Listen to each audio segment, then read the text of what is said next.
101. Infiltrate the Ministry of Magic. Inside the trunk, Lynn had turned the space into a makeshift operations room. A scaled model of the Ministry of Magic dominated the center, a painstaking miniature that captured the marble walls, the magical fountain, the elevator gates, even the tiny lettering on the floor signs. Around it, the four of them stood in a circle. All right, everyone. First meeting of the operational HQ. Lynn clapped once, and everyone quieted. Edgar, you know the ministry inside and out. Give us the rundown on our target point, the interrogation rooms, where it might be, and what's around it. Edgar puffed up, took a long, thin bamboo pointer Lynn handed him, and cleared his throat as if lecturing. Ahem. Professor Burns will now explain the ministry. The main hall on the first floor. There's the Fountain of Magical Brethren. The security desk is usually. Get to the point, three of them said at once. Edgar's theatrics fell away. Fine, fine. The interrogation rooms we want are on the second floor. Most of that floor belongs to the Department of Magical Law Enforcement. Wizengamot work and the improper use of magic office are there too. Routine interrogations and temporary detentions happen in that vicinity. He jabbed his pointer at several spots on the second floor section of the model. Then his finger drifted to the very bottom of the building. There is, however, a more intimidating set of holding cells deep below, the sub-basement. It's not friendly down there. But Lockhart's current charges are mainly fraud and misuse of the memory charm. He probably won't be shoved into the deepest level, most likely a temporary interrogation or cell in the Department of Magical Law Enforcement on the second floor. He fell silent, scanning his friends as if waiting for questions. William spoke first, practical as ever. What about timing? What are the ministry's hours? 9 to 5, standard, Edgar replied. But every department keeps staff on nights and weekends. Still, night staff tend to slack off if there are no emergencies. People doze, do crosswords from the Quibbler. Late at night, the alertness is lower. That's our window. Lynn nodded. Good. Next.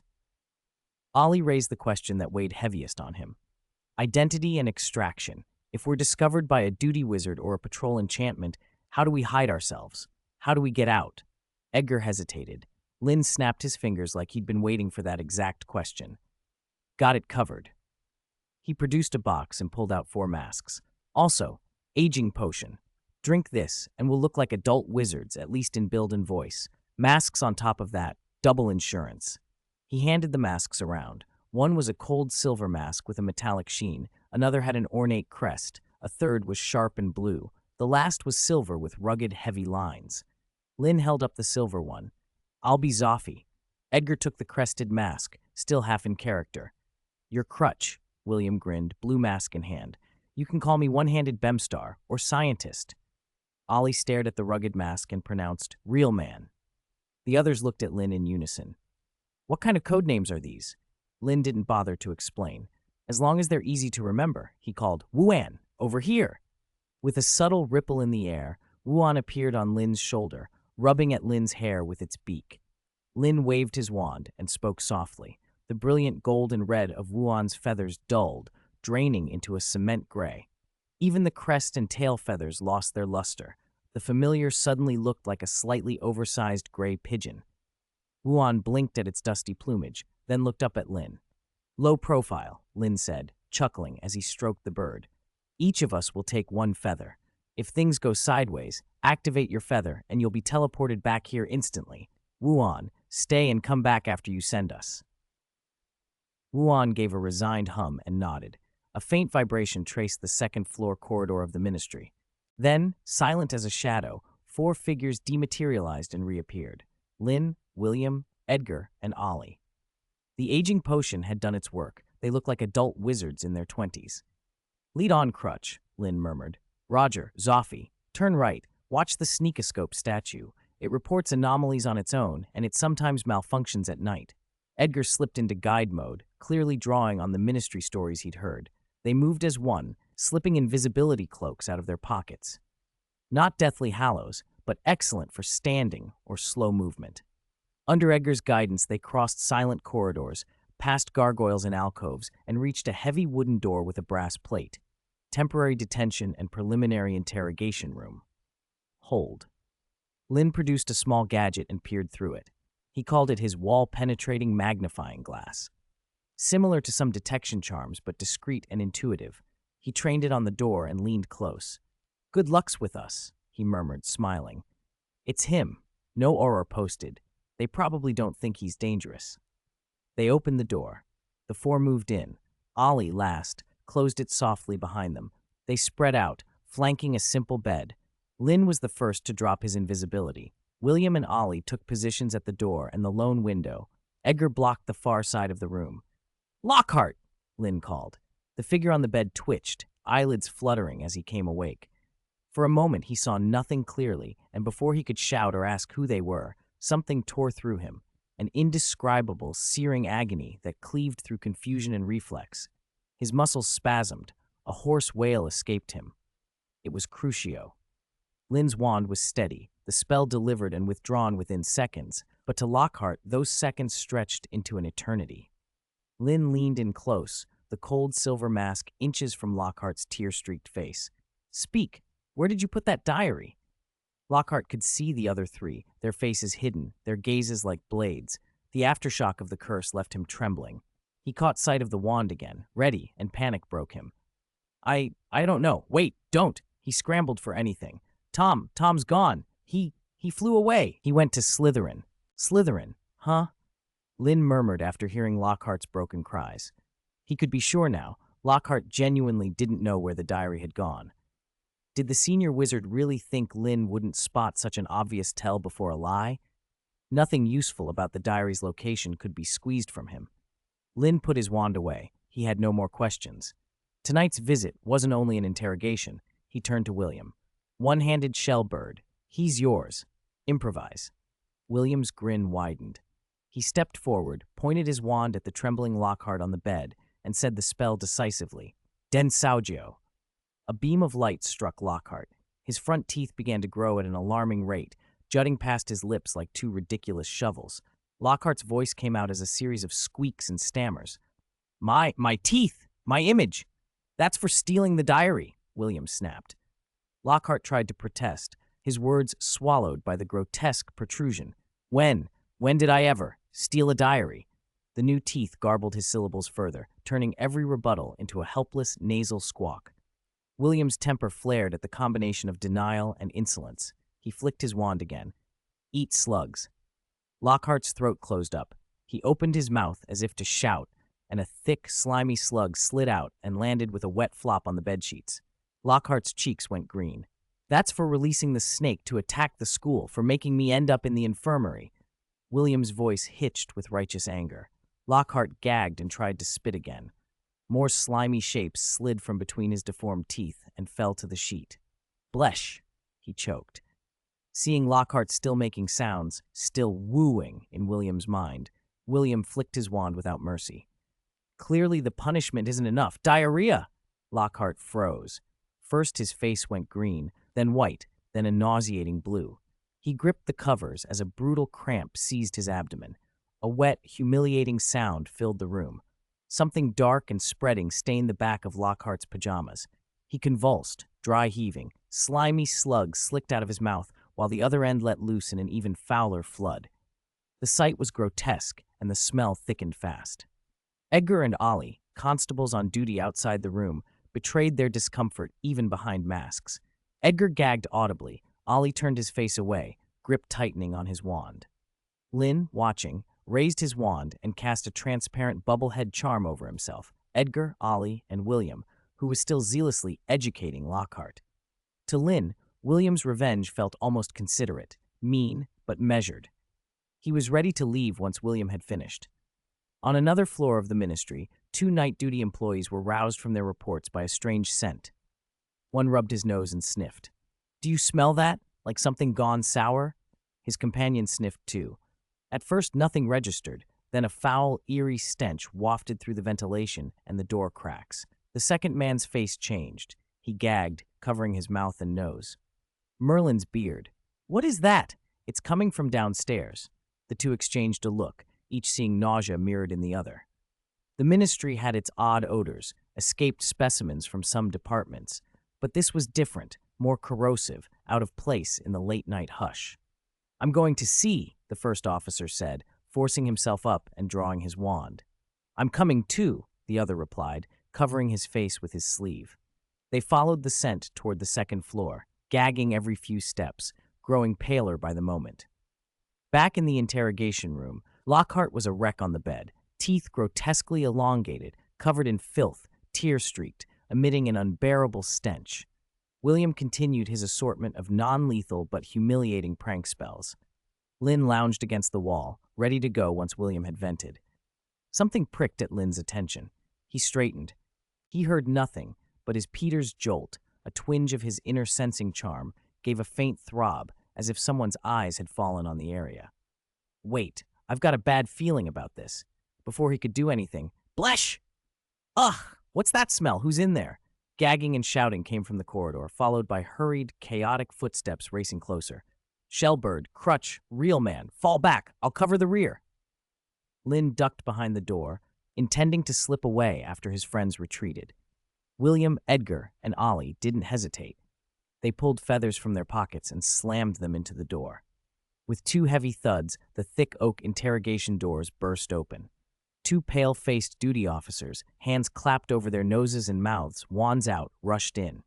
They took in the scene in two startled beats. A room in disarray and Gilderoy Lockhart on the bed, undergoing his multiple tribulations and filling the air with an appalling stench. Then they saw the figure by the door, a person in a silver mask. "Who are you? Stop right there!" Both officers barked, wands leveling at Lynn, the only one left standing. The mask and the dim light hid his face completely. Lynn didn't panic. He even had time to wave, languidly, at the two who had barged in. "Hard-working night shift, you two. Smells good, doesn't it? Until next time." His voice barely faded when his figure vanished with a soft pop. Both spells from the officers hit nothing but empty air. They stared at each other, wands still raised, baffled. Just now, was that? Damn it. They looked back at Lockhart, who was still convulsing and emitting that vile smell, then at the wrecked room. One jabbed his wand into the air, stoicism returning. "Let's report this." "Gotcha! Gotcha!" The next morning, owls flapped down along the Hogwarts tables, dropping fresh copies of the Daily Prophet into waiting hands. The front page screamed in bold, "Ministry of Magic attacked last night. Mysterious dark wizard breaks in." The Great Hall erupted. Conversation swelled and crashed as students read and reread the headline. "Did you see today's prophet?" a Gryffindor called, waving his paper. "This is outrageous. A dark wizard actually tried to attack the ministry." I saw it. I saw it." Someone else leaned in, pointing at the smaller print. "Listen, Minister Cornelius Fudge personally deployed the forces, and the Auror office reacted quickly. The dark wizard involved has been successfully apprehended and sent to Azkaban to await trial. They moved fast this time." "Wasn't that fast? I heard the dark wizard tried to do something to that fraud Lockhart, but they caught him right on the spot. The ministry can act when it wants to." Those words drifted straight into Lynn and his three roommates. They'd been discussing Lockhart's sorry state and the lingering smell from last night in low tones, but the chatter in the hall made them stop in unison. William, Edgar, and Ollie all turned to Lynn at once, their faces asking the same question without words. "When did you get arrested?" Lynn said nothing. He picked up a nearby copy of the Daily Prophet with an expressionless face, scanned the article that read with such solemn certainty, and felt his mouth twitch. "Arrested? Me? They sent me to Azkaban without even a visitor's notice?" William pushed his glasses up the bridge of his nose, trying not to laugh. Edgar's shoulders shook as he fought to hold back a grin. Ollie just lowered his head and kept spreading jam on his bread, eyes curving into crescent moons. Lynn shoved thoughts of the headline aside and concentrated on his bacon and eggs, though his mind felt strangely dislocated. Time seemed to behave oddly at Hogwarts, both slowed and sped up. Between his frantic searches for any trace of the diary, the weeks crept toward Christmas.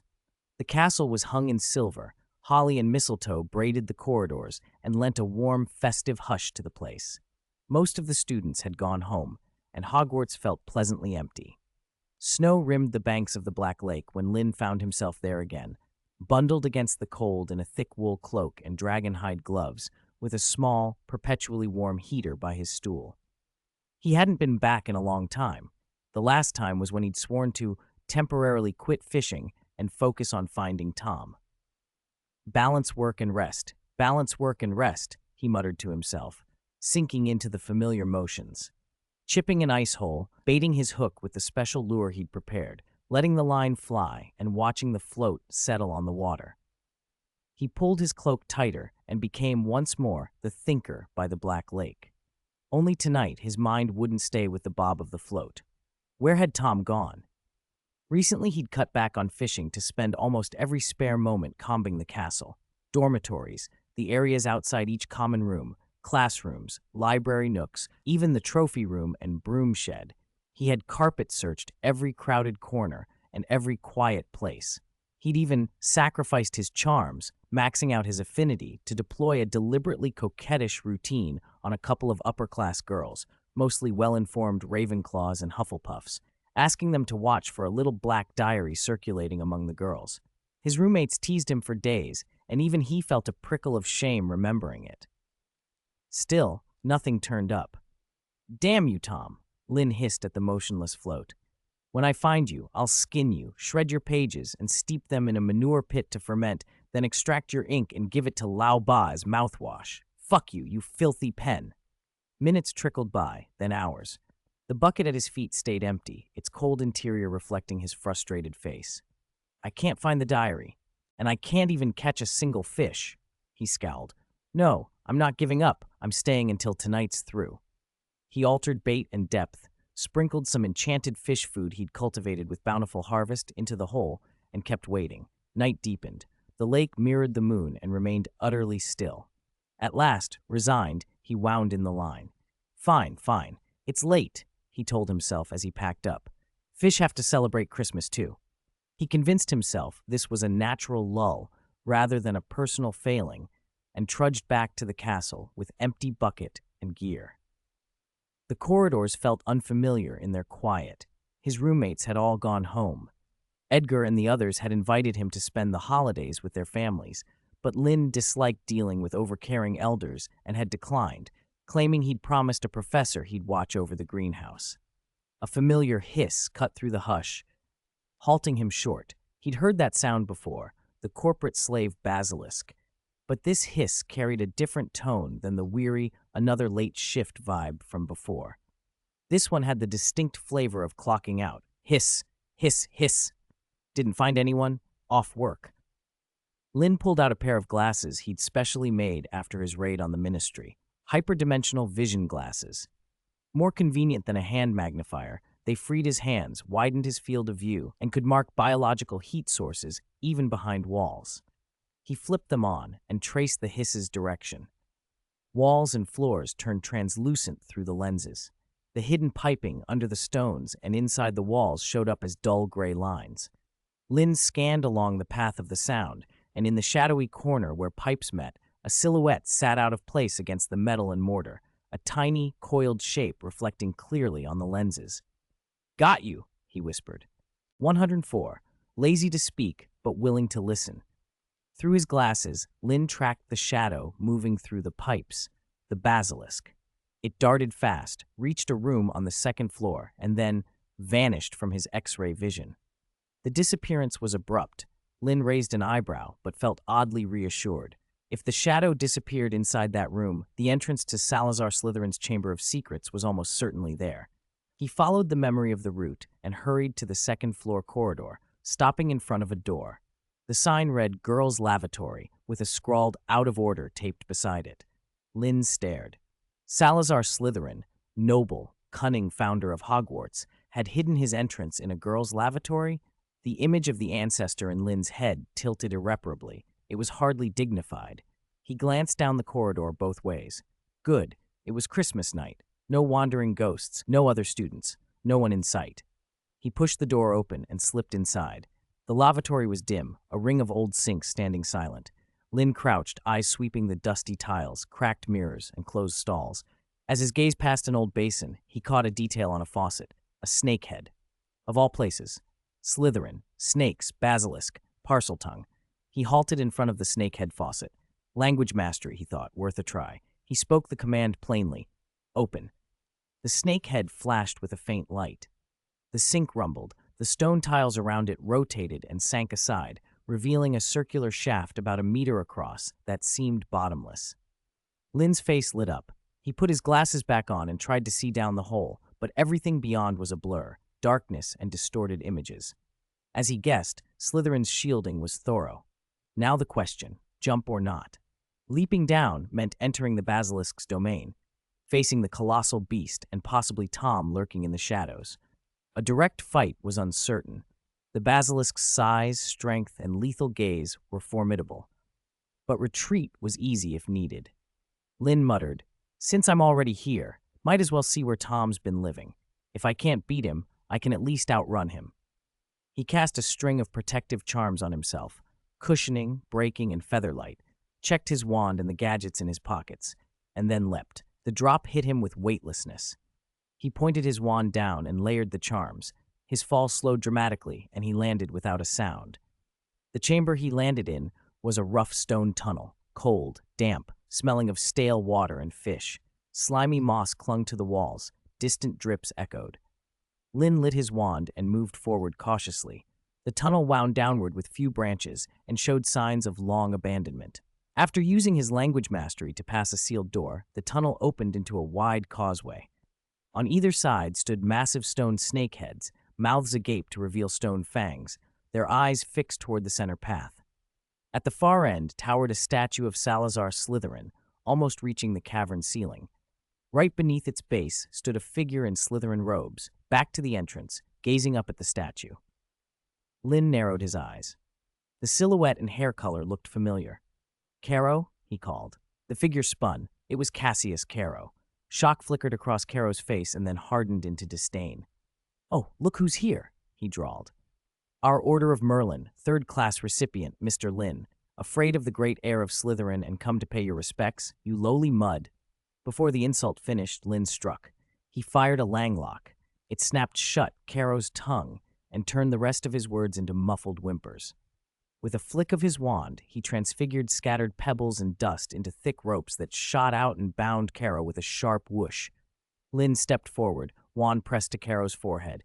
"Save the performance. Where's Tom? Tell him to come out. I know you're not the true heir. You're just a clumsy watchdog." Anger flared on Caro's face. Then, at the name Tom, he froze. Confusion creased his features. Tom?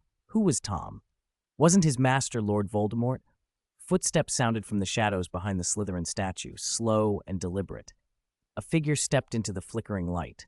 A young wizard, perhaps 16 or 17, with neat black hair and a striking face, clad in old-fashioned, well-fitted Hogwarts robes. "Truly surprising," the boy said, calm and cold. "After all these years, someone actually remembers that long-abandoned name of mine." He raised his hand as if to savor the moment. "However, for you, who are about to witness the restarting of history, perhaps a more appropriate title should be used. Please call me Vol." "Confringo." Lynn didn't wait for the speech to finish. He hurled a blasting curse straight at the boy's face. Better to break his rhythm and maybe blow him away than let him indulge in a villainous monologue. 105. Principal. Help. 105. Principal. Help. Lynn watched the spell he'd fired sail straight through Tom's body. The expected impact never came. The bolt passed through as if Tom were nothing but a shimmer. Seconds later, a deafening explosion ripped through the Chamber of Secrets, and a cascade of stone and rubble clattered to the floor. The spell had struck the base of the enormous Slytherin statue behind Tom. Lynn stared at the ruined base, then at Tom, whose figure flickered for a moment before stabilizing. He understood in an instant. This Tom was not a solid person, but a projection sustained by the diary. His attack could at best bruise a phantasm. Tom's face, already dark, turned almost watery with rage. "Very well, you've succeeded in angering me." The faux elegance dropped from him. A hissing sound came from his mouth. "Sss! Kill him, my servant! Show your power! Sss! Overtime! Damn it, overtime again!" An impatient hiss answered from the Slytherin statue. A head covered in dark green scales pushed out from the statue's open mouth. The basilisk, the slave of this cursed contract, emerged. The moment the snake's head appeared, Lynn squeezed his eyes shut and scrambled sideways and back. He dared not look. Absolutely could not look into its eyes. Almost simultaneously, a system chime sounded in his head. Ding! Mission issued. Rescue a 1,000-year-old basilisk that has been cursed by a dark arts forced contract and enslaved for a long time. Mission reward. Effect. The target you gaze at with full concentration will gradually feel their movements become heavy and sluggish, and their thinking will slow. Death at a glance? Not quite, not quite. Humph. Tom snorted coldly. You think you can survive by shutting your eyes? Foolish. Kill him! Tear him apart! The basilisk slid fully out of the statue, its massive body scraping the stone, opening a bloody maw, and lunging toward Lynn with a foul gust. Peter's jolt screamed warnings in Lynn's head, sending waves of danger. Relying on that extraordinary perception and perfect control over his body, Lynn dodged, rolled, and ducked at the last possible moment, narrowly avoiding the bite and the sweeping tail again and again. Rubble sprayed around him as the basilisk's impacts dented the floor. Go back! Stop! Obey my command! Lynn shouted between evasions, trying to seize control. The basilisk hesitated for less than a beat, then its attacks grew wilder. Tom laughed, triumphant. Useless. It's bound by the oldest dark arts curse. It will only obey the true heir of Slytherin. Me. Give up and die. Caro, bound tightly on the floor with his mouth sealed, writhed and made muffled woo-woo sounds, clearly urging, die. Tom sneered at him. Shut up, you useless fool. If you can't even break a restraint like that, how dare you speak of pure-blood glory? After another desperate slide under the basilisk's slamming head, Lynn kicked off the ground and landed squarely on its cold, coarse back, gripping a jagged scale to steady himself. The beast thrashed and tried to shake him off, snapping its enormous jaws around where his head might be. Even with his eyes closed, Lynn felt the foul breath and the cold snap of teeth. Now, clamping his legs hard around the snake's flanks, Lynn pressed his wand to its scales. Silver glow circulation. A soft, bright silver light burst from the wand and spread over the basilisk like liquid, seeping into the gaps between scales. The thrashing creature stiffened. Its vertical pupils flashed confusion, and then something like relief. The violent rolling stopped. Its posture softened. It only swayed its head and made a puzzled hiss. Tom, prepared to revel in watching his prey be torn apart, froze. Shock replaced the pride on his face. What kind of magic is that?" he demanded. It wasn't an offensive spell, nor a simple calming charm, yet it seemed to alter the basilisk's state as affected by the curse. He barked an order, refusing to believe it. "Sss! I command you! Continue the attack! Tear this intruder apart!"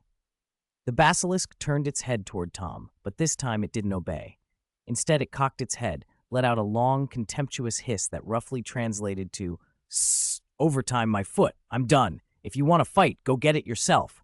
and then thudded its head back to the stone. It curled up, fully relaxed, and even tapped its tail lazily. It gave a slight hiss in Lynn's direction from its resting posture. "Sss! I'm off the clock. You two can fight. Don't bother me. Can this silver light stay on a bit longer?" Lynn blinked behind his closed eyes. Silver glow circulation was effectively a mandatory leave notice. The effect was absurdly immediate. Confident the basilisk was no longer a threat, he eased off its back and landed neatly on the floor, facing Tom. He cleared his throat and flicked a finger in a mock beckoning gesture. "Well? Can't command it anymore. Why don't you try hitting me? Come on, hit me. You were so capable just now. Are you all bark and no bite?" Lynn exaggerated a tsk and shook his head. Tom's face flushed red, veins throbbing. Whether Tom Riddle or Lord Voldemort, he had never endured such open humiliation. His composure shattered. "You forced my hand," he roared. Knowing the basilisk was neutralized and that his manifested form had limited offense, Tom's gaze snapped to Caro on the ground, still writhing, still making plaintive sounds, eyes pleading, "Master, help me! Kill him!" Black mist flickered from Tom's hand as he reached toward Caro. "Say goodbye to your classmate, you fool! Your life will be the sacrifice that restores my strength," he shrieked. The silencing charm was ripped away by force. Caro screamed in terror as strands of his life energy were violently siphoned out, flowing into Tom's palm. His body convulsed, his skin drained gray as the life was leached away. Tom's form solidified, and his aura swelled with each stolen pulse. Lynn watched Caro hollowing out, felt no pity, only a cold, incredulous amusement. Did Tom really think he could threaten Lynn with this fool? Lynn thought.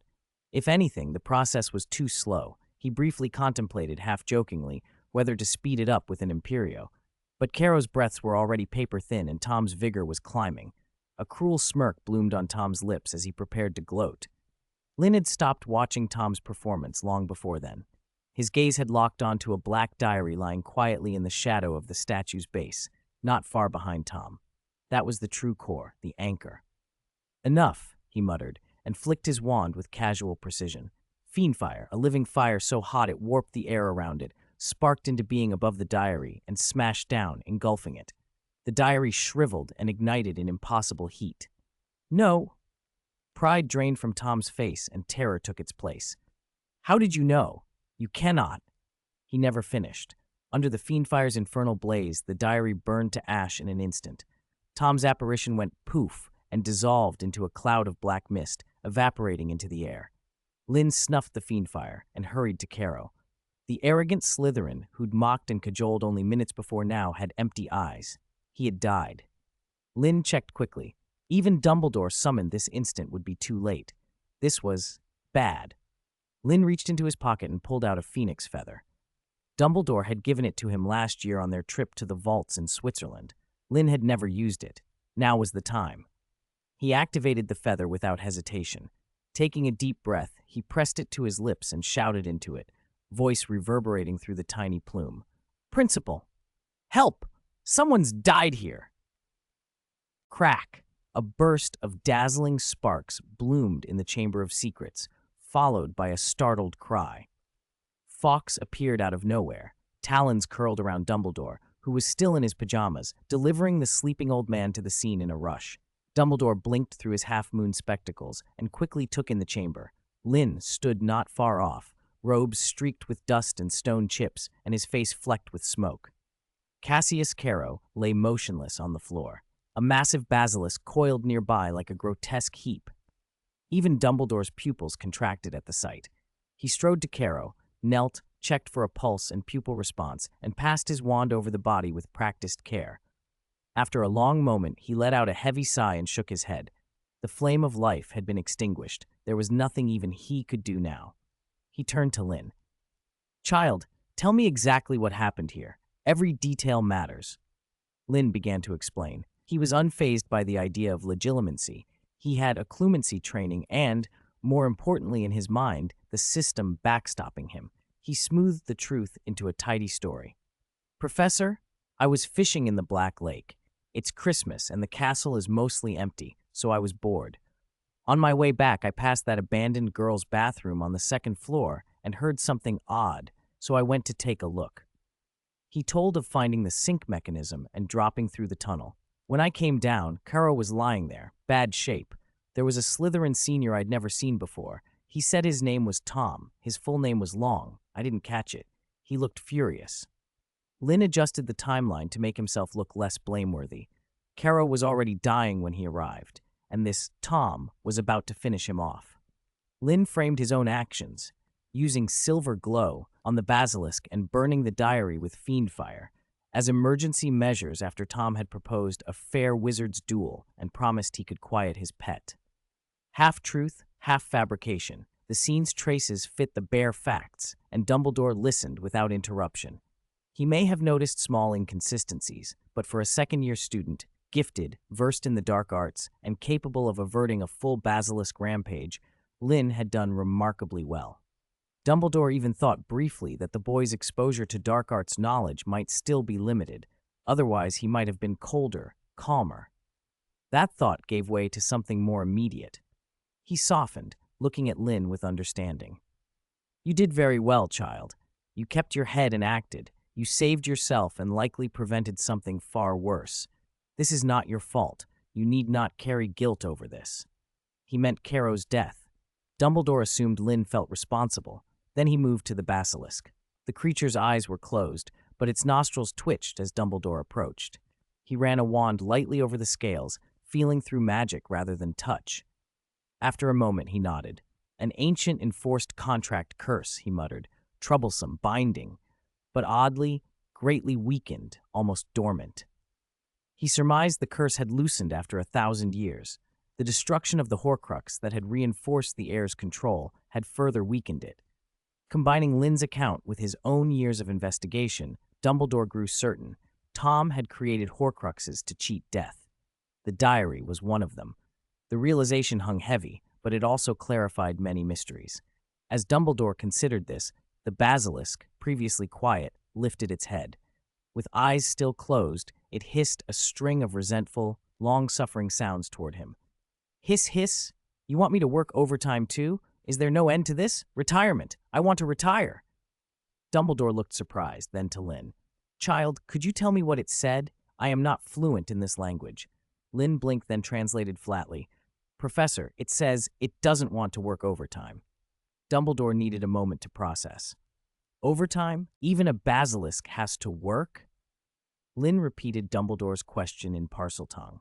The basilisk snapped to life, rolling out a long litany of complaint. Hiss, hiss, hiss, hiss. Have you seen? I've been with Salazar since I hatched. Guarding the house, staying underground. 1,000 years. No holidays, no subsidies, not even a decent meal. Then the contract started to loosen, and an even more annoying wizard came along and used it to force me to work overtime. I've had enough. I want to retire. Right now. Immediately. The basilisk paused, then turned its great head toward Lynn, nostrils quivering as if it had caught an interesting scent. Dumbledore tensed. For a heartbeat, he was ready to cast a powerful stupefy. The beast made no aggressive move. Instead, its hissing shifted to curious sniffing. Hiss, hiss, hiss, hiss. By the way, do you still take in magical creatures? I smell several good things. An Antipodian opali and a horse that smells of wine? At the mention of wine, a sleepy nudge came from a trunk nearby. Lumiere, half asleep in his crate, lifted his head. Wine? Where? He murmured. Dumbledore looked to Lynn for translation. Lynn kept his face straight and summarized. It says it's worked too long and wants to retire, and it wants to come live with me when it retires. Are you certain, child? Dumbledore's skepticism was plain, particularly about the retirement home part of the translation. I am, Professor, Lynn said with decisive calm. I just deleted some of its more redundant complaints about hard work and the previous boss. The core meaning is that it doesn't want to serve anymore and wants a change of environment. Dumbledore regarded Lynn's serious expression and then glanced at the basilisk, whose closed eyes nevertheless seemed to expect an answer. He smiled. I don't think deletions are necessary. A literal translation might help us understand this, or employees' thoughts better. Lynn gave a fuller translation of the basilisk's speech, its workplace grievances, its intention to jump ship, and left out one small piece of detail concerning Wuan. Dumbledore's eyebrows rose. Wait, child, you are keeping a dragon and an Abraxan? Lynn shrugged. Yes, Professor, they're legal, proper paperwork for all of them. He conveniently omitted the truth that Lumiere had been tempted away from his trunk by the mere thought of wine. Dumbledore fell silent. He looked at the student before him, a boy with the air of an ordinary pupil and a fondness for small animals, and for a fleeting, absurd second, he thought of Newt Scamander. Could this be a long-lost Scamander? The notion was ridiculous, and yet it crossed his mind. After a long, inward weighing of the feasibility and danger of harboring a 1,000-year-old basilisk at Hogwarts and of the burden that might place on Lynn, Dumbledore sighed. Dragons were now raised legally. Horses were probably legal too. One more retired basilisk didn't seem entirely out of the question. The key, he decided, lay in assessment and control. I will contact Mr. Newt Scamander, Dumbledore said. He is the foremost authority in this field. I will ask him to assess the basilisk's condition and the possibility of relocation. If conditions allow, and Mr. Scamander deems your breeding environment suitable, we can discuss it further. For now, for safety's sake, let it remain here temporarily. I will strengthen the protections and concealment around this area. Lynn nodded obediently, his heart leaping with wild joy. Invite Newt? That would be wonderful. That elderly gentleman adored Levenebs, and Lynn had the means to care for the basilisk. The likelihood of persuading Newt to accept the creature's retirement and relocation felt high. There was still hope of completing the system mission yet. Dumbledore walked over to Cassius Caro's body once more and sighed again, this time with more complicated emotions, regret for a life extinguished despite its poor choices, and the problem of how to explain it to his family. Why not tell his parents? Edgar had said Caro had a mother to give birth to him, but none to raise him. His parents had been fanatical Death Eaters, arrested years ago, and later dead in Azkaban. The Caro family still had other branches, not as extreme as the original pair, perhaps, but still fiercely protective of pure-blood reputation and interests. Explaining that a scion had died at Hogwarts, the result of a dark arts backfire or some mysterious incident that might even touch on top-secret matters like Lord Voldemort's Horcruxes, was sure to be a headache. These problems kept piling up. Perhaps, Dumbledore thought with some heaviness, it was time to consider retiring and letting Minerva take over as headmistress. Meanwhile, at the Romanian Dragon Sanctuary's high-risk isolation zone, the air burned hot with sulfur, scorched earth, and the distinctive gamey tang of 32s. Deep claw marks furrowed the ground, rocks had been vitrified by heat, and giant bones lay scattered. Even the most experienced dragon tamers had to move carefully here. Newt Scamander, fully geared, approached a massive creature breathing in the center of the zone. It was a Hungarian horntail, famed for ferocity, but now it looked listless. Thick scales were blistered with pustules, some already burst and oozing foul mucus, and every exhalation spat black slime, sparks, and rolling smoke. The symptoms were unmistakable: dragonpox, a vicious, agonizing, often fatal infection in 32S. The sanctuary's healers had tried everything. One had nearly been burned by the horntail when its pain made it more volatile than usual. That had prompted the emergency call to Newt in Britain. "It's in a lot of pain," Newt murmured to the assistant trailing him, who held a 5. "But its consciousness is still somewhat clear. We must be very, very gentle. Dragon pox makes their nerves hypersensitive and irritable." Newt flicked his Thevan dew, an especially made long-handled scoop, bathtub-sized and crafted from 12, glided toward the horntail's nostrils. The scoop's opening adjusted delicately, trying to take a tiny sample of the lesion without disturbing the creature. The gap closed, inch by inch. Newt's breath went shallow, a bead of sweat rolled down his forehead, and every watcher felt their heart in their throat. The scoop's rim was almost touching the nostril when beep, beep, beep. A loud ring sounded from an inner pocket in Newt's coat. His face went pale. The drowsy horntail's bulk convulsed, its closed eyes snapped open, and it fixed on the source of the sound, Newt Scamander. "Calm down. Easy, big fellow. Stay calm. It's just a small accident." Newt raised his empty left hand in a placating gesture and began to move backward. Boom! Flames poured from the horntail's mouth in a blasting arc. The heat twisted the air and melted the rocks beneath into a flow of crimson, molten stone. "Protego! Protego Talum!" someone shouted. For the next half hour, the high-risk isolation zone descended into a state of controlled mayhem, mild chaos by Dragon Sanctuary standards. More staff were summoned, large-scale sedative charms and freezing spells were deployed, sound interference 34S were used, and huge chunks of meat laced with potent sleeping draughts were thrown to the creature. Eventually, exhausted and singed, the tamer teams managed to bring the stricken horntail down from its bout of fury, which had been triggered by nothing more than a phone call. Newt crawled out from behind cover, shaken. He brushed dust and charred grass off his coat and glanced mournfully at the puddle of molten iron where the scoop had been. Those things were dreadfully expensive. Despite everything, he'd secured a sample and completed the examination. "Typical mutant dragon pox," he told the sanctuary supervisor, "complicated by severe secondary respiratory infection and magical congestion." He thumbed open his battered suitcase and laid out jars and bottles with practiced speed. St. John's wort extract, diluted phoenix tears, frost giant's breath powder, pulverized scarab shell, moonlight grass juice. Newt mixed on the spot as if conducting a small orchestra. In short order, a thick medicinal concoction was prepared and injected into several specially made meat capsules. With careful coordination from the dragon tamers, the medicated meat was fed to the horntail. The effect was strikingly fast. The black smoke thinned with every breath, and the pustules shrank and retook their place as normal scales. The sanctuary supervisor let out a huge, grateful sigh and clasped Newt's hand repeatedly, promising a generous fee and to reimburse the ruined scoop. When the immediate crisis was over, Newt wiped his forehead and remembered the interruption that had set it all off. He moved to a safer observation point, reached into his inner coat pocket, and pulled out his 26. The screen lit up with a missed call notification. The name made him frown. Albus Dumbledore. Newt stared at the name for 2 seconds, then felt a sudden, inexplicable disquiet. Why do I suddenly have a bad feeling about this? 108. The dawn of retirement. The gates of Hogwarts shone as the wind and snow cleared.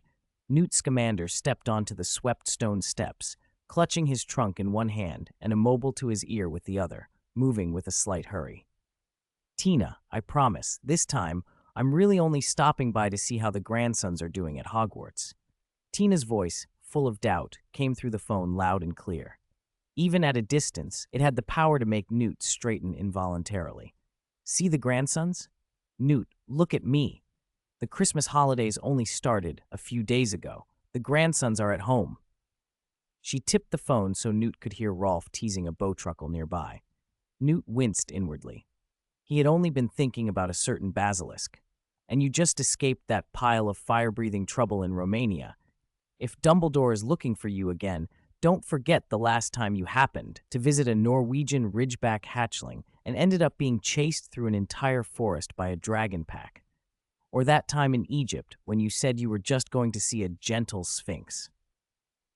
Tina rattled off past escapades, each one ramping up the sweat on Newt's forehead. He could only give a sheepish smile. This time it's different, Tina. Hogwarts is safe, Dumbledore's here, and, cough, it's mostly a consultation about some historical magical creature management matters, purely academic. I promise I won't go near any unregistered aggressive creatures, won't touch any cursed relics, and won't attempt any unapproved cross-species experiments with the International Confederation's approval. He rattled off a string of earnest promises that sounded almost like an oath. After finally ending the call under Tina's last ultimatum to check in every day, report you're safe, and keep your phone on, he tucked the mobile into his inner pocket and looked up. 2 figures had been waiting in the shadowed cloakroom entrance, Albus Dumbledore and a very young boy. When Newt had seen Dumbledore's missed call, his first instinct had been to ignore it, but the image Dumbledore had sent afterward had ended any thought of evasion. The picture showed a massive, dark green, snake-like creature coiled on the floor. A note from Dumbledore read, Salazar Slytherin's basilisk, confirmed to have survived over 1,000 years, currently in a relatively calm mood, claims it wants to retire. Newt, are you really not coming? It's a once-in-a-lifetime opportunity. It might like your trunk. That was all the temptation a scholar obsessed with magical beasts needed. He had packed his trunk and come by the straightest legal portkey channels he could arrange. Sorry to keep you waiting, Albus, and, Newt hurried forward, a little embarrassed, and found himself looking at the boy. Lynn? Mr. Scamander, my name is Lynn. The boy stepped forward. It's a pleasure to meet you. I've always admired your work. The pleasure's mine, Lynn. There was little small talk, which suited Newt perfectly. Dumbledore knew him well and moved straight to business. It's under the castle, in Slytherin's Chamber of Secrets. Would you like to see it now? Newt nodded many times. That was precisely why he'd come. Inside the castle, it was afternoon. Groups of students in the corridors noticed the unusual figure, and whispers spread fast. Is that Newt Scamander, the author of Fantastic Beasts and Where to Find Them? Soon a dozen students surrounded him with quills and parchment, eyes wide and excited. Newt, flustered but polite, signed autographs and answered a few earnest questions about caring for bowtruckles. Only when Dumbledore smilingly cleared a path, Mr. Grawl, Scamander has important business, did the students reluctantly disperse. Popularity has its costs, Newt, Dumbledore teased. Newt gave a shy smile. They reached the second-floor girls' bathroom, already designated a restricted area. Powerful protective enchantments shimmered where an ordinary passerby would notice nothing. It had taken patient negotiation, and, truth be told, the basilisk's repeated assurances to Dumbledore that it could control its lethal gaze, before Dumbledore agreed not to resort to extreme measures like blinding the creature. Instead, he asked Newt to come and evaluate. Without that bargaining, Dumbledore admitted he might have had the basilisk blinded before calling in any outside expert. They passed through the ward and slid down the pipes into the Chamber of Secrets. When Newt first saw the thousand-year-old basilisk coiled in the wide stone hall, contentedly eating a large pile of roast steak sent by the house elves, he caught his breath. Merlin, the size, the scale patterns, the age in its aura, he murmured, itching for his measuring tools and notebook. Lynn stepped forward and took up the role of translator. Dumbledore would say something, and Lynn repeated it in a careful, soothing way. The basilisk swallowed a sizzling, fatty steak, raised its head, and emitted a curious hiss. Hiss, hiss, hiss, hiss, hiss. When can I officially retire and move to my new home? By the way, this roast tastes much better than swallowing raw rats. Dumbledore stroked his beard and replied, First, we must ensure the forced curse upon you is fully removed. After that, Mr. Scamander will assess your health and behavior and make sure any future home won't pose a risk to others. Then we'll discuss the details of your retirement plan. Lynn translated precisely. The basilisk flicked its tongue, a little disappointed, but accepting. Hiss, hiss, hiss, hiss, hiss, hiss. Fine. I've waited 1,000 years. A few more days won't hurt. And remember roast steak tomorrow, too, medium rare. It lowered its head and returned to its meat. Over the following days, Lynn could be seen hurrying between potion stores, greenhouses, the restricted section of the library, and the sealed passageway down to the bathroom chamber. He brewed, tested, and adjusted, clearly working on a complex potion. Newt was absorbed in observing and recording the creature.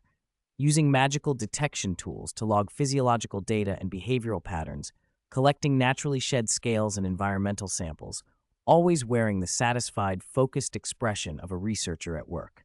Dumbledore busied himself with the labyrinth of school affairs and with drafting an incident report for the Ministry of Magic and the Caro family, carefully calibrated to explain enough truth to protect Hogwarts and Lynn without causing panic.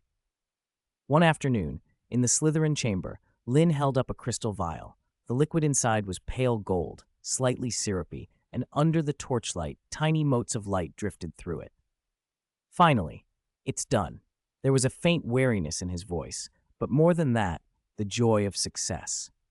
This was the cure for the ancient curse he'd pieced together after days and nights of trials, combining dusty records, the sharpened intuition granted by potion's favor, and a detailed analysis of the curse residue on the basilisk. Newt watched with undisguised admiration. Remarkable, Lynn. Finding an antidote for a curse of this complexity is a feat even for an experienced potions master. You're a genius. Dumbledore nodded and approached the vial. Lynn smiled shyly. Before them both, Lynn poured the potion into the basilisk's mouth. The giant body shuddered. A soft golden light began to flow across its scales. In moments, the great serpent gave a contented hiss, and its massive head drooped, sleep-taking it. Dumbledore examined it closely. The curse residue is dissipating. The structure has broken down. The potion has taken full effect. When it wakes naturally, it should be free of its shackles.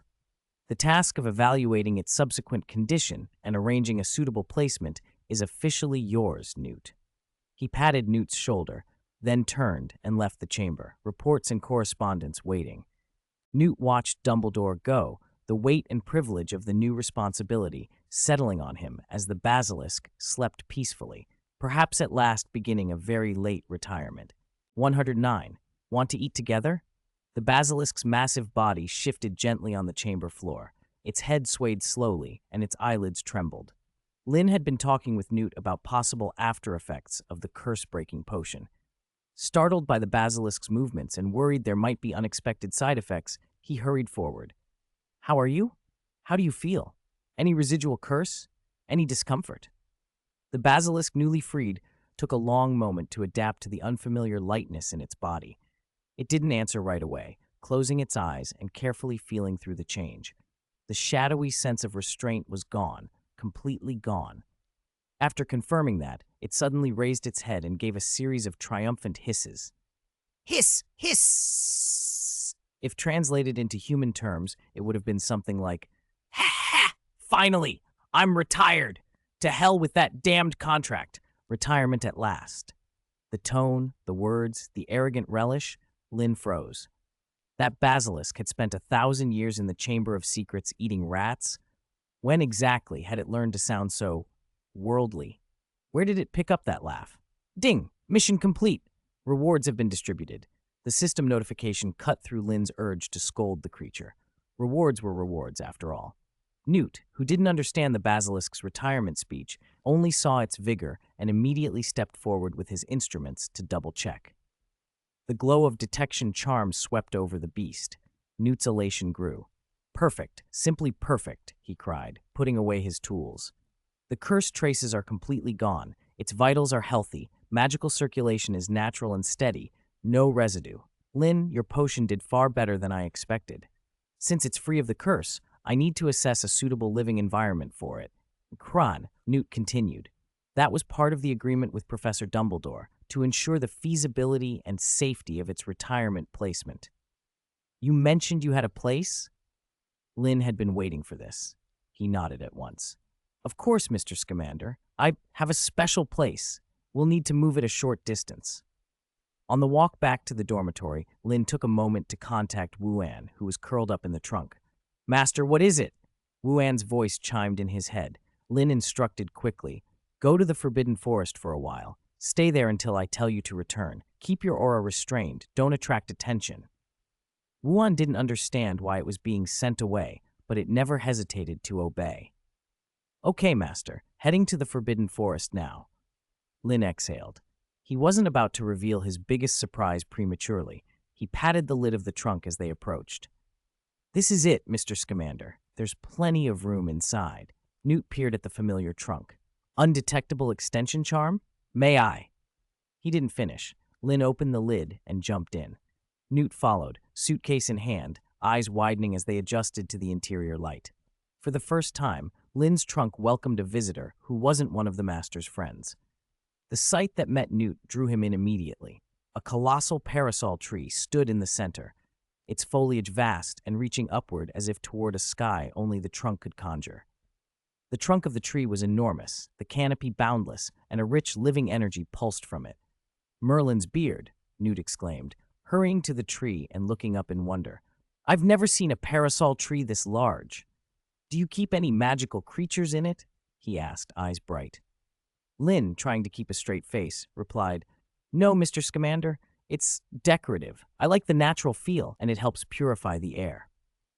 Newt stared at the obviously well-cared-for tree, then at Lynn, assuring him it was only decoration, and was momentarily speechless. What a pity, he said at last. If Bowtruckles had the chance, they'd love this. They'd set up a thriving colony. Lynn inwardly pictured Wuan's reaction if Bowtruckles moved in. Utter fury. He led Newt deeper into the trunk for a formal tour.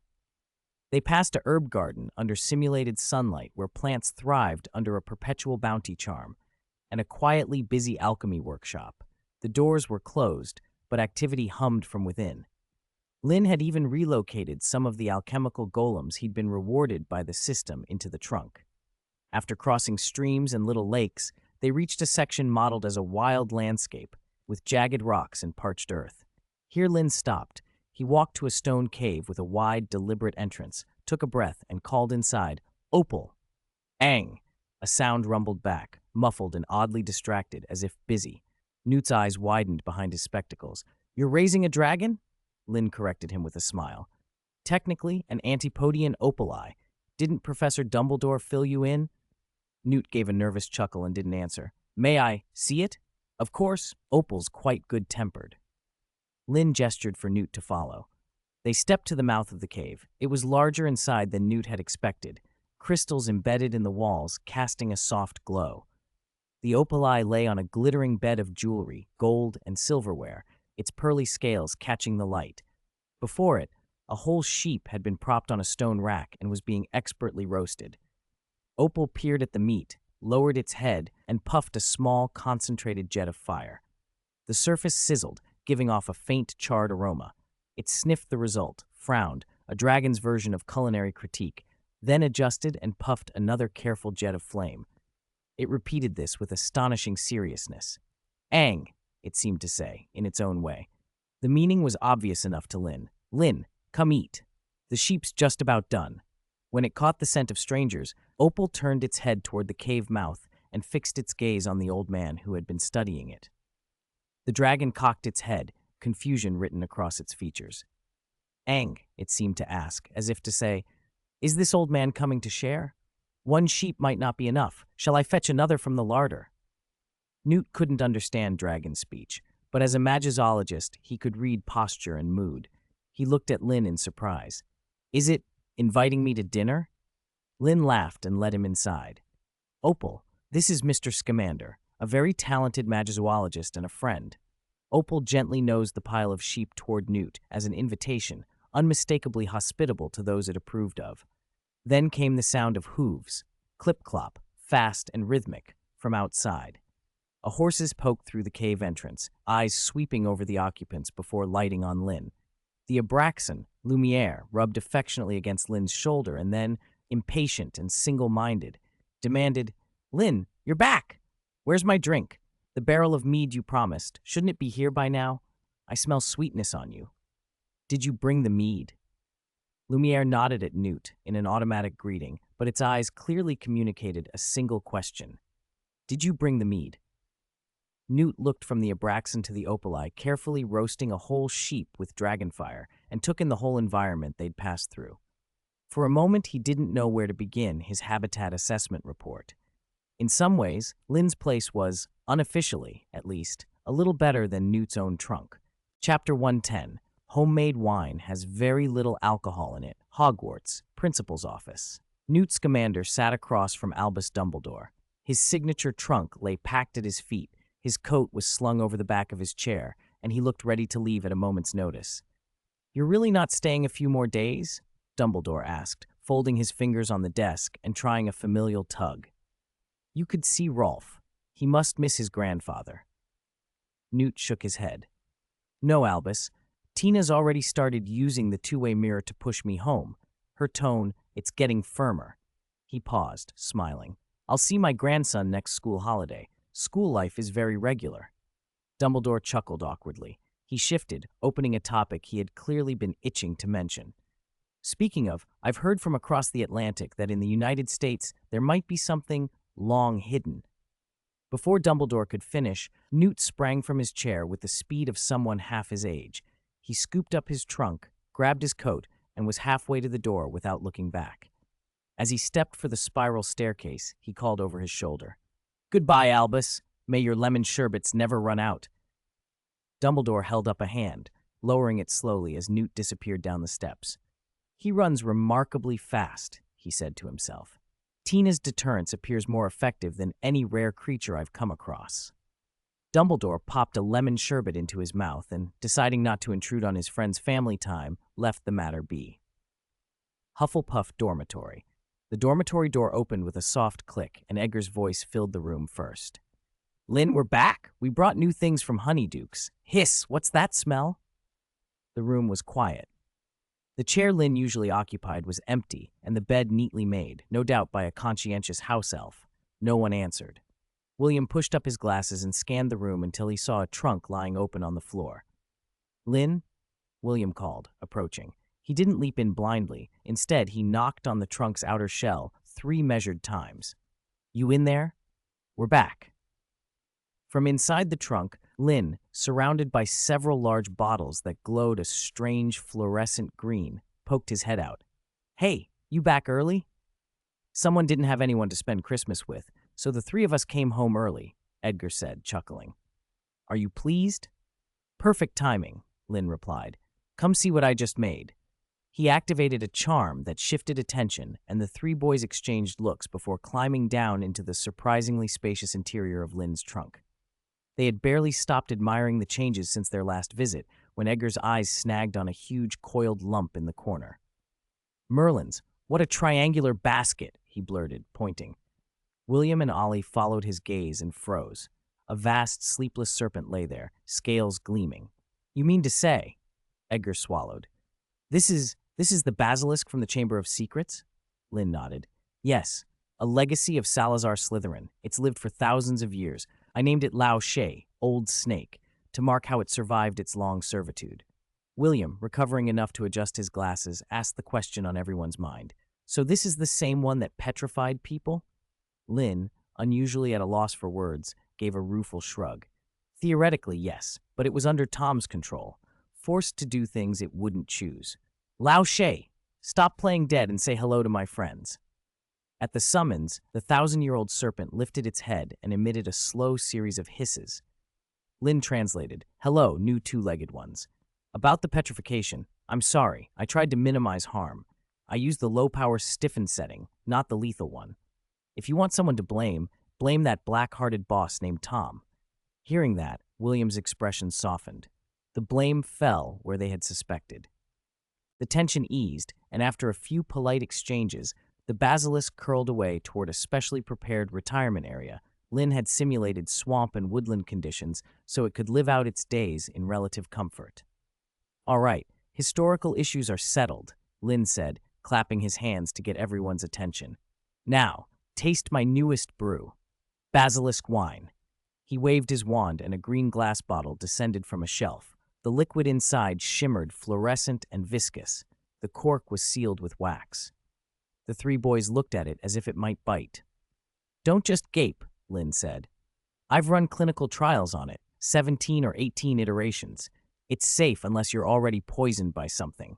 Drink with confidence." A flash of memory crossed his mind. A short, stout wizard who had endured several rounds of being poisoned and treated during those trials. But Lynn didn't let it show. He poured himself a half cup and, with the steady calm of the brewer, downed it in one motion. "Burp," he said, smacking his lips. "See, no problem. Sweet, a bit warm." That convinced them enough to be bold. Edgar was first. "At worst, Madame Pomfrey will fix us," he joked, and took a sip himself. Sweet at first, like some odd fruit juice, and warm." William took a cautious sip. He frowned. "Lynn, what's the alcohol content in this? I feel odd." Lynn waved a hand. "It's homemade with virtually no alcohol, natural fermentation. I diluted and purified the basilisk venom, mixed it with 8 rare herbs, and filtered it through unicorn hair. You might feel a special kind of kick. People react differently." They looked at Ollie. He had silently taken a sip earlier. Now he sat holding an empty cup, eyes glassy, and then, thud, he slumped over and slept immediately. "What kind of reaction is that?" Edgar muttered. William rubbed his head, which was starting to feel heavy. He glanced at the half-full bottle, then at Ollie, and finally at Lynn, whose complexion was perfectly normal. "Whatever. Cheers," he said, following Edgar's lead and downing the rest of his cup in one go. Thud, thud. Youth, it seemed, required very little encouragement to sleep. Heads found pillows and dreams followed swiftly. 111. Better not to eat. The Christmas holidays had slipped away in a whirl of laughter, gone as quickly as a biscuit under a vanishing spell. The whistle of the Hogwarts Express once again split the quiet countryside sky, carrying a train full of chattering students back to the familiar castle. Hogwarts, which had seemed deserted over the break, immediately resumed its usual bustle. The start-of-term feast was held in the Great Hall as scheduled. At the Gryffindor table, Harry, Ron, and Hermione sat together again. Hermione turned to Harry. "Harry, are you sure? Did Mr. Newt Scamander, the author of Fantastic Beasts, really visit Hogwarts over Christmas?" Ron, who was busy building a precarious tower out of sausages and mashed potatoes, replied without looking up. "Hermione, you've asked that at least 3 times. We heard it from George and Fred, from Nearly Headless Nick, and even from Peeves Rhymes. He really was here." Hermione put down her fork and looked between Harry and Ron. "Then don't you think you have forgotten something very important?" Ron froze and blinked. He ran through the holiday reminders in his head. Homework, cutting down on snacks, Quidditch practice times, what else? He glanced at Harry for a clue. Harry's expression shifted noticeably as Hermione spoke. He frowned, thought for a second, then a look of realization washed over him. "If anyone sees Mr. Scamander, you must get an autograph for me, preferably a personalized one." "He's a legend," Harry blurted, then immediately looked guilty. Hermione caught the change in his face. Harry stammered, "I think, maybe perhaps it's the autograph?" His voice trailed off as uncertainty showed on his face. Ron smacked his forehead. "The autograph." "Right, Hermione, you did say that. Blimey, we completely forgot." Hermione launched into a long, indignant scolding which left no doubt about how she felt. Across the hall at the Hufflepuff table, another kind of chaos was unfolding. Lynn's seat had turned into something like a press conference. He was surrounded, layers deep, by curious and gossiping Hufflepuff students, questions coming at him like hail. "Lynn, tell us, Why did Newt Scamander come to Hogwarts? Was it really about the Chamber of Secrets? I heard you lot were in that out-of-order girls' bathroom on the second floor for ages. What's actually in there? What was Mr. Scamander like? Is he as gentle as in the books? Did he talk about any beasts? Did you help him with some secret research? Is it to do with the Chamber of Secrets? Could you get an autograph for me? My cousin's obsessed with him. Lynn's scalp went numb from the rapid-fire questions. If he'd known the feast would be like this, he thought, he should have made an excuse to hide in the dormitory. He fended them off with vague answers. Mr. Scamander was invited by Professor Dumbledore for an academic exchange, he said. The bathroom? Oh, there were some ancient plumbing issues that needed looking at. As for an autograph, his schedule was rushed. I think he's already left Britain. But the students weren't satisfied, and the questions kept coming. Just as Lynn felt buried by gossip, salvation arrived. Ding, ding, ding. A crisp clink came from the staff table.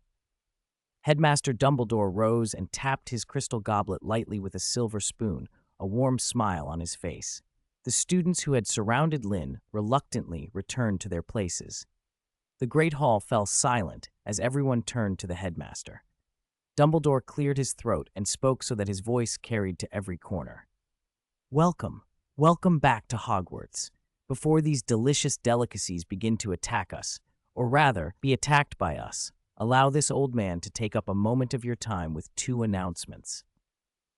His humorous opening drew soft laughter. The students leaned in. First, Dumbledore continued, the girls' bathroom on the second floor, long marked out of order and an inconvenience to many, has been inspected during the break and will officially reopen tomorrow. Its appearance and purpose may be a little different from your memories, so I promise it will be an interesting new destination. Those of you curious might wish to explore it in your spare time. A ripple of whispered speculation ran through the hall. Everyone remembered Moaning Myrtle and wondered what had been changed. Second, Dumbledore went on, his gaze sweeping the room until it rested on the Hufflepuff table, is a commendation. Lynn of Hufflepuff, during the recent Christmas holidays, with extraordinary courage, wisdom, and a keen sense of responsibility toward the school, assisted in dealing with a hidden matter vital to the safety of Hogwarts and averted a potential crisis. A low murmur of amazement spread. Many looked at Lynn with surprise and admiration, while others leaned forward, convinced there was a greater story behind the holiday rumors. Therefore, Dumbledore announced, I am pleased to award Lynn the special award for services to the school, in recognition of his contribution and for Hufflepuff House. He paused for effect. The Hufflepuffs held their breath. 100 points. The Hufflepuff table erupted into cheers. Students pounded on the benches, high-fived one another, and a few seventh years even leapt to their feet. 100 points. Suddenly, the house cup seemed within reach. Dumbledore waited for the applause to subside, and then raised his hands in a gentle, pleading gesture. Now, I suspect everyone is rather impatient. Tuck in. At his words, mountains of food appeared on the long tables. Roast chickens, steaks, pork chops, Yorkshire puddings, bangers and mash, peas and carrots, gravy. The feast was on. But before Lynn could properly enjoy the triumph for his house, the crowd that had briefly dispersed surged back in even stronger. It was no longer just Hufflepuff classmates. Curious students from other houses crowded in to offer congratulations, ask for details, or simply gawk. Lynn thought, grimly, that this feast would have been better skipped altogether. It was chilly. Nighttime Hogwarts had shed the bustle of the day. The corridors lay wrapped in deep silence and shadow. 4 figures moved quickly and quietly through the empty passage. Lynn, William, Edgar, and Ollie. Lynn walked at the front, yawning constantly. Alert to his surroundings but annoyed, he muttered, Not sleeping in the middle of the night. Why drag me out for a midnight stroll? Wouldn't time be better spent studying a few more spells or catching up on sleep? Edgar, right behind him, shot back in a low, indignant voice. Isn't it because of that basilisk wine you made us drink? Its after effects are strange. I slept in a daze until this afternoon. William and Ollie were the same. After nearly a day and a night of sleep, we're now hopped up like we could wrestle a troll. Who can sleep after that? If we don't go for a walk, what are we supposed to do? Count the cracks on the dormitory ceiling. William pushed his glasses up on his nose. He didn't say anything, but his expression said he agreed. Ollie stayed quiet, ticking his head in repeated nods. Realizing he was in the wrong, Lynn stopped complaining and concentrated on leading them. Relying on his familiarity with the castle and the subtle warnings from Peter's jolt, he steered them away from risky routes. They made it from near Hufflepuff common room to the entrance of the second-floor bathroom without incident. The Christmas protective enchantments had been removed. A plain wooden door with a large brass lock now hung there. "It's locked," William whispered. Lynn rolled his eyes and tapped his wand. "You do know Alohomora, don't you?" "I'm lazy," William replied righteously. With a soft click, the lock disengaged. The four slipped inside. Edgar let out a low exclamation. "Wow, they remodeled this bathroom?" Gone was the dilapidated, mildew-scented room. The huge sink in the center had been transformed into an elegant, magical fountain. Clear water bubbled from a central spring and flowed in layered sheets down the pool's stepped walls, making a pleasant, tinkling sound. Around the fountain stood 4 life-sized statues of the founders. Godric Gryffindor posed with a hand on his hip and the gleaming sword held aloft, his face full of pioneering spirit. Rowena Ravenclaw cradled her diadem with calm, wise poise, her gaze seeming to pierce distant knowledge. Helga Hufflepuff leaned forward with the golden cup that symbolized loyalty and plenty, her expression warm and reassuring. Salazar Slytherin stood tall, wand pointed diagonally forward, chin lifted in proud resolve. Their stances and expressions reflected their different philosophies and personalities. All their gazes were fixed on the fountain, where a slowly rotating Hogwarts crest cast a soft light. "So, where's the Chamber of Secrets?" Lynn scanned the scene, puzzled. "Where's my huge entrance? Did Dumbledore just seal it up and move fast?" He stepped to the fountain's edge, intending to check the wall where the old snakehead faucet used to be. As he approached, the rotating crest suddenly halted.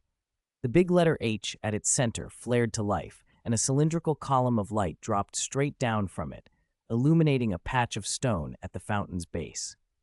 With a low rumble, the lit section of floor slid open to both sides, revealing a circular entrance about 2 meters across. Edgar peered over the edge, then looked up at Lynn. "Found it." Lynn stared. The entrance was more ceremonious than the old snakehead sink, clean, ritualistic. He sighed. "Fine, at least I don't have to whisper open to a snakehead anymore. Just jump." He went first, dropping down through the column of light. William, Edgar, and Ollie followed close behind. When Lynn's feet hit solid ground, and he looked around, they were still in the main hall of Salazar Slytherin's Chamber of Secrets. The giant statue of Slytherin loomed at the far end. Marks from Lynn's previous explosion had been repaired, and the stone snakeheads lining the corridor remained silent. "This is the legendary Chamber of Secrets?" William asked, adjusting his glasses and sweeping a lumos over the room. "Aside from being big and having an impressive statue, it seems underwhelming. No mountains of treasure, no secret library of dark arts volumes." "That's because you weren't here when a 1,000-year-old basilisk was coiled in this place," Lynn snapped. "If you were, you wouldn't call it just okay." "Wait." His gaze fixed on the base of Slytherin's statue. "Since when was there a door there?" Where the rock base should have been solid, a stone doorway now stood open. A blue light with watery shadows shimmered from within, very different from the torchlight in the hall. "Shall we go in and look?" Edgar's curiosity flared. He rubbed his hands together. "It's inside Hogwarts, remade by Dumbledore. What kind of life-threatening danger could there be? At worst, maybe a little surprise?" "Let's go," the others agreed in short succession. They stepped into the archway and were instantly stunned. It felt like they had entered a transparent underwater tunnel. Thick, crystal-clear glass arched overhead and ran along both sides. Beyond it was the vast black lake. Sunlight filtered through the water, casting blue-green dapples. Schools of small fish drifted past. Squid tentacles swayed in distant shadows, waterweeds fluttered with the currents, and the vague shapes of merpeople moved in the deep. "Merlin?" William whispered, fish shadows dancing across his lenses. "Is this a viewing tunnel through the bottom of the Black Lake? Like a sightseeing corridor?" Lynn studied the structure. "This glass isn't ordinary. It's been enchanted, transfigured, reinforced, purified, maybe even expanded with spatial magic. The view through the lake had never been this clear or beautiful. Dumbledore's remodeling was no small feat. They walked down the long glass corridor, deeper toward the heart of the Black Lake. Then Lynn felt it, a chill at the base of his neck, not from cold but from being watched, an old, familiar prickling sense. "Wait," he stopped, frowning and lowering his voice. "Something's not right. It's like something's watching us." William gripped his wand. Edgar and Ollie froze, scanning the tunnel. "Maybe we should go back," Lynn suggested. They exchanged uneasy looks. Reluctantly and trusting Lynn's instincts, after all, his radar had been reliable before, they agreed. Retreat. They turned to head back the way they'd come. Then the feeling intensified. Before any of them could take a step, a figure abruptly appeared a short distance ahead, blocking their path. It stepped into the corridor as if it had been waiting there, and a cold, amused sound floated toward them. "Ha! Buckle! Buckle! Professor Snape!" Edgar stammered as the black-robed figure turned slowly out of the shadows. His voice was soaked in the kind of despair that means we're doomed. William and Ollie's faces fell at the same instant.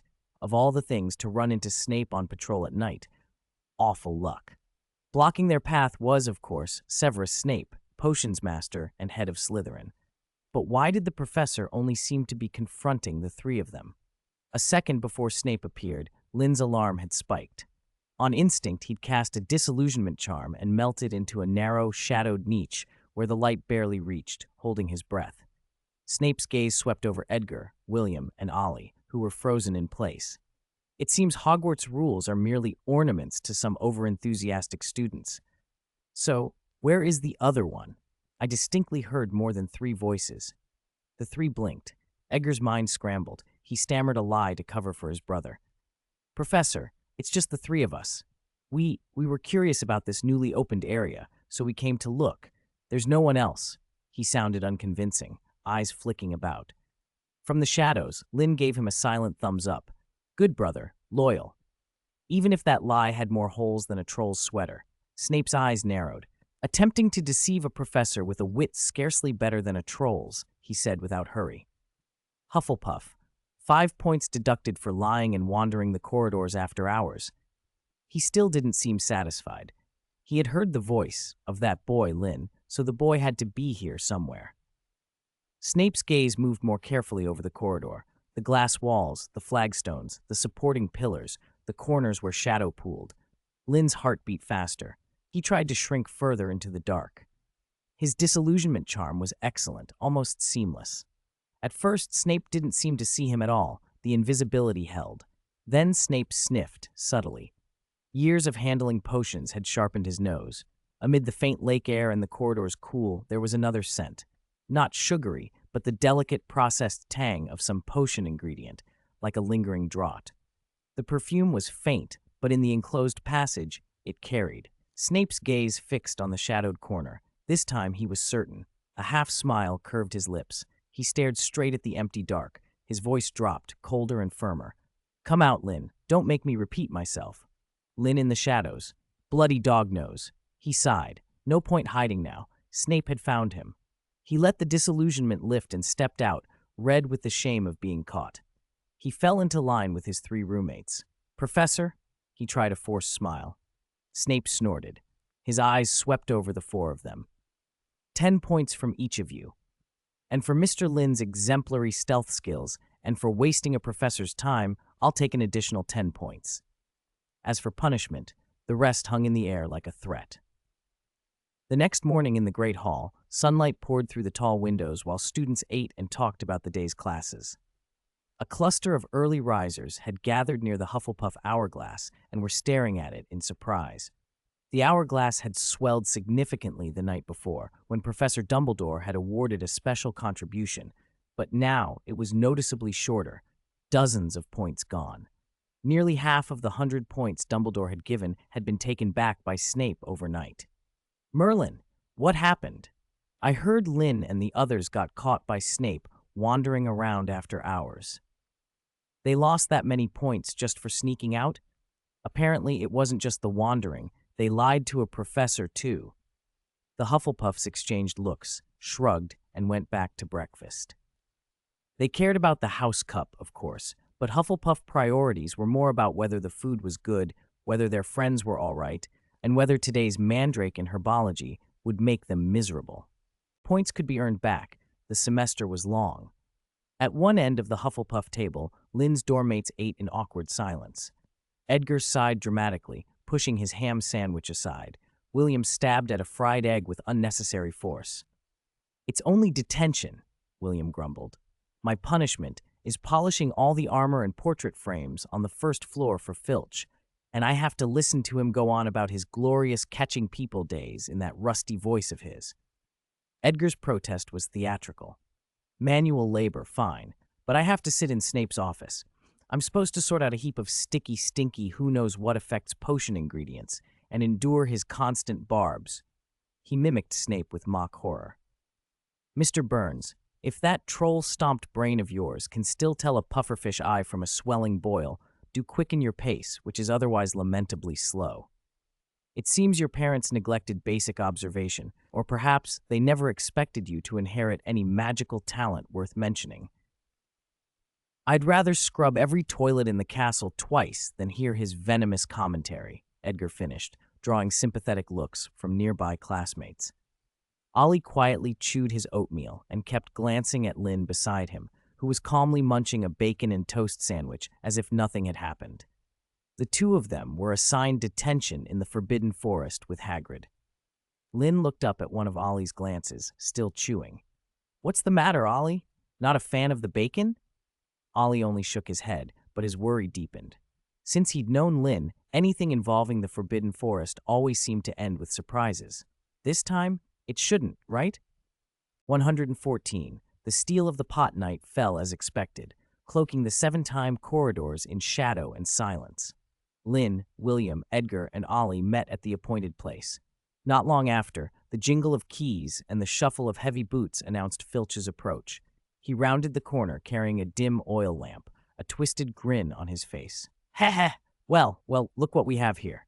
4 little brats who can't follow the rules," he sneered, launching into his usual diatribe. "Sneaking out at night, lying, disrespecting school rules. In the old days, you lot wouldn't know what real punishment looks like.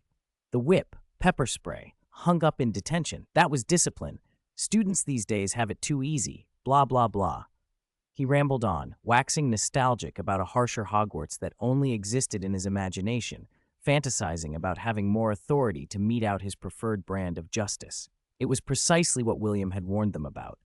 Lynn listened and wondered, not for the first time, what Headmaster Dumbledore had promised Filch, or what sweet words he had been fed to keep him working and complaining at the same time for decades. Filch jabbed at Edgar with the lamp handle. "Get in there, Burns," he barked, shoving him towards Snape's office. "Enjoy Professor Snape's hospitality." Edgar went pale. He trembled as if being led to the executioner's block and knocked on the door. A cold, clipped voice answered from within, "Enter." He took a breath and pushed the door open. When the door closed behind Edgar, the 3 waiting outside almost heard Snape's voice coming from inside, low and cutting. It seems the little creature who only knows how to deceive 15s with troll-level intellect has finally crawled here. Do you see the 4 in 1 before you? Your task tonight is to separate, slice, and extract them according to the standards on page 73 of Advanced Potion Making. I hope your brain, stuffed full of 6, still remembers how to hold a knife. Edgar's face drained of color, as though he'd seen a death omen. Lynn, William, and Ollie exchanged looks and silently hoped Edgar could withstand whatever verbal and physical torment was waiting behind that door. Filch grunted in satisfaction and shepherded the remaining 3 out of the 17. They walked to Hagrid's hut, where Hagrid sat at his enormous table, carefully sharpening the arrowheads on his giant crossbow with a whetstone and humming tunelessly. When Filch's familiar complaints reached him, he looked up. "Oh, hi, Lynn, you're here! Good evening!" "Good evening, Hagrid," Lynn and the others replied politely. Filch scowled. "Hagrid, they're your responsibility now. Keep an eye on these kids. Don't let them go, causing trouble in the Forbidden Forest." He jerked his chin toward William, whose face looked like he'd been scrawled with despair, and led him back toward the 17. "Don't mind him. He's just Filch." Hagrid set his crossbow down and stood. Fang, don't hide. Come and say hello. Fang padded out from under the table and wagged his tail at Lynn and Ollie. Lynn smiled and leaned in to ruffle the great dog's head, but Fang recoiled a little, shy. Fang, don't be scared, Hagrid said fondly. Lynn didn't wait. He looped an arm around Fang's massive head and began to rub vigorously, his technique oddly practiced. Fang let out a pitiful whine as Lynn's hand explored the dog's thick fur. Hey, stop, my fur, you're gonna rub me bald, Fang whimpered. Hagrid, what's our task tonight? Lynn asked as he continued petting.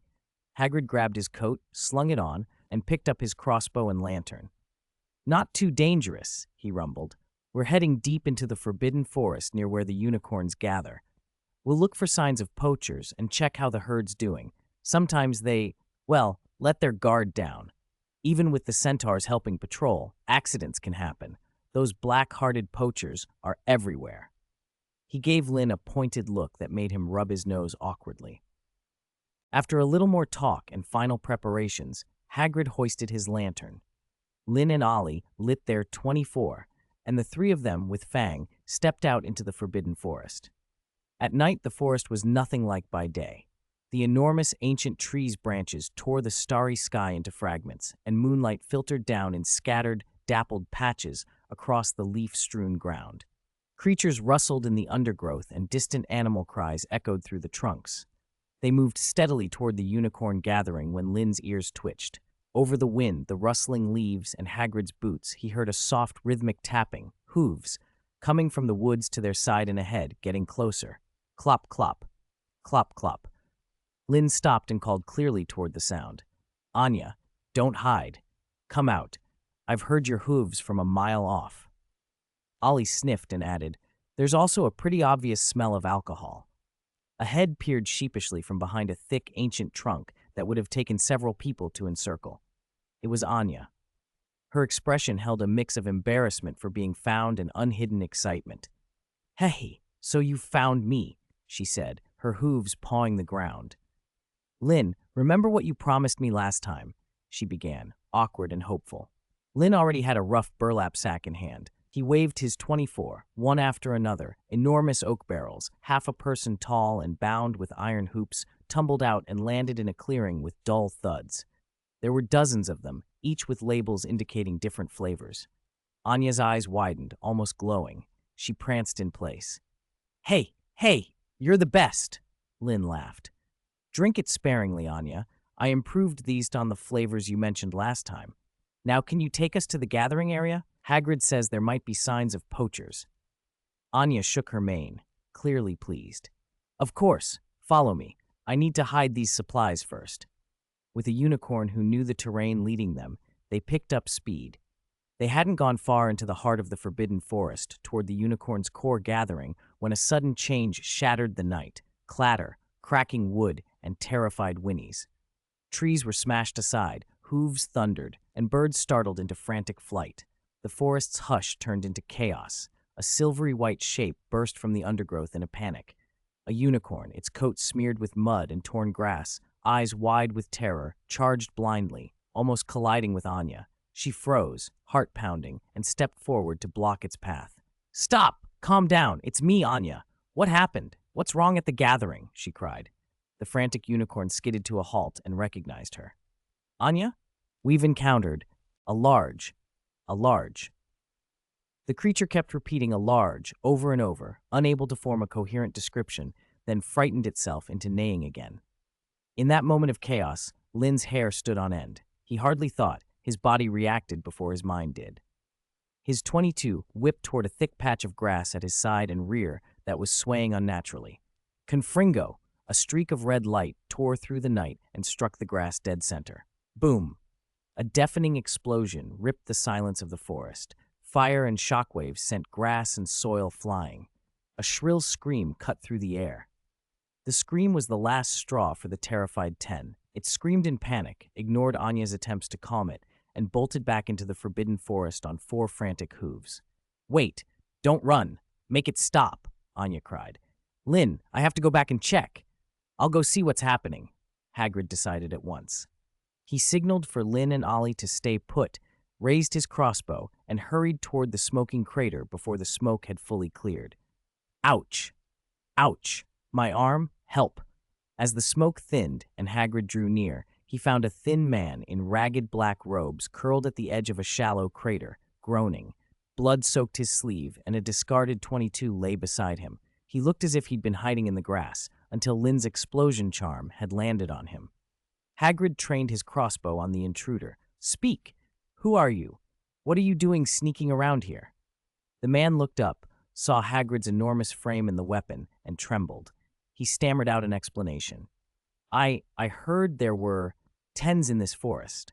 I wanted to try my luck, get some hair or blood to sell. I'm just trying to make a little money." His eyes darted, but the tone sounded plausible. Hagrid recognized him for what he was, a clumsy black market poacher. "Hagrid, what's the situation in there? Is it safe?"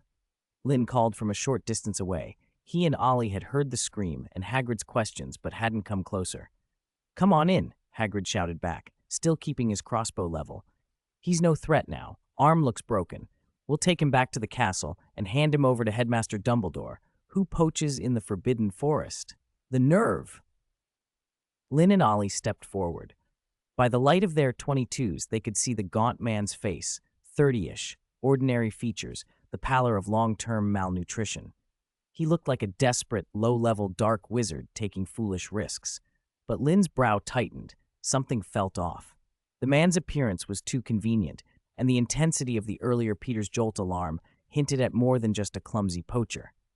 "Just in case," Lynn whispered, and his 22 flicked. "Stupefy." The man slumped, knocked fully unconscious. Ollie followed with Incarcerus, conjuring strong ropes that bound him tightly.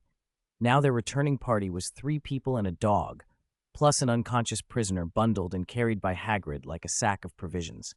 They turned and headed back to the castle. But Lynn's unease didn't lessen. He kept glancing around.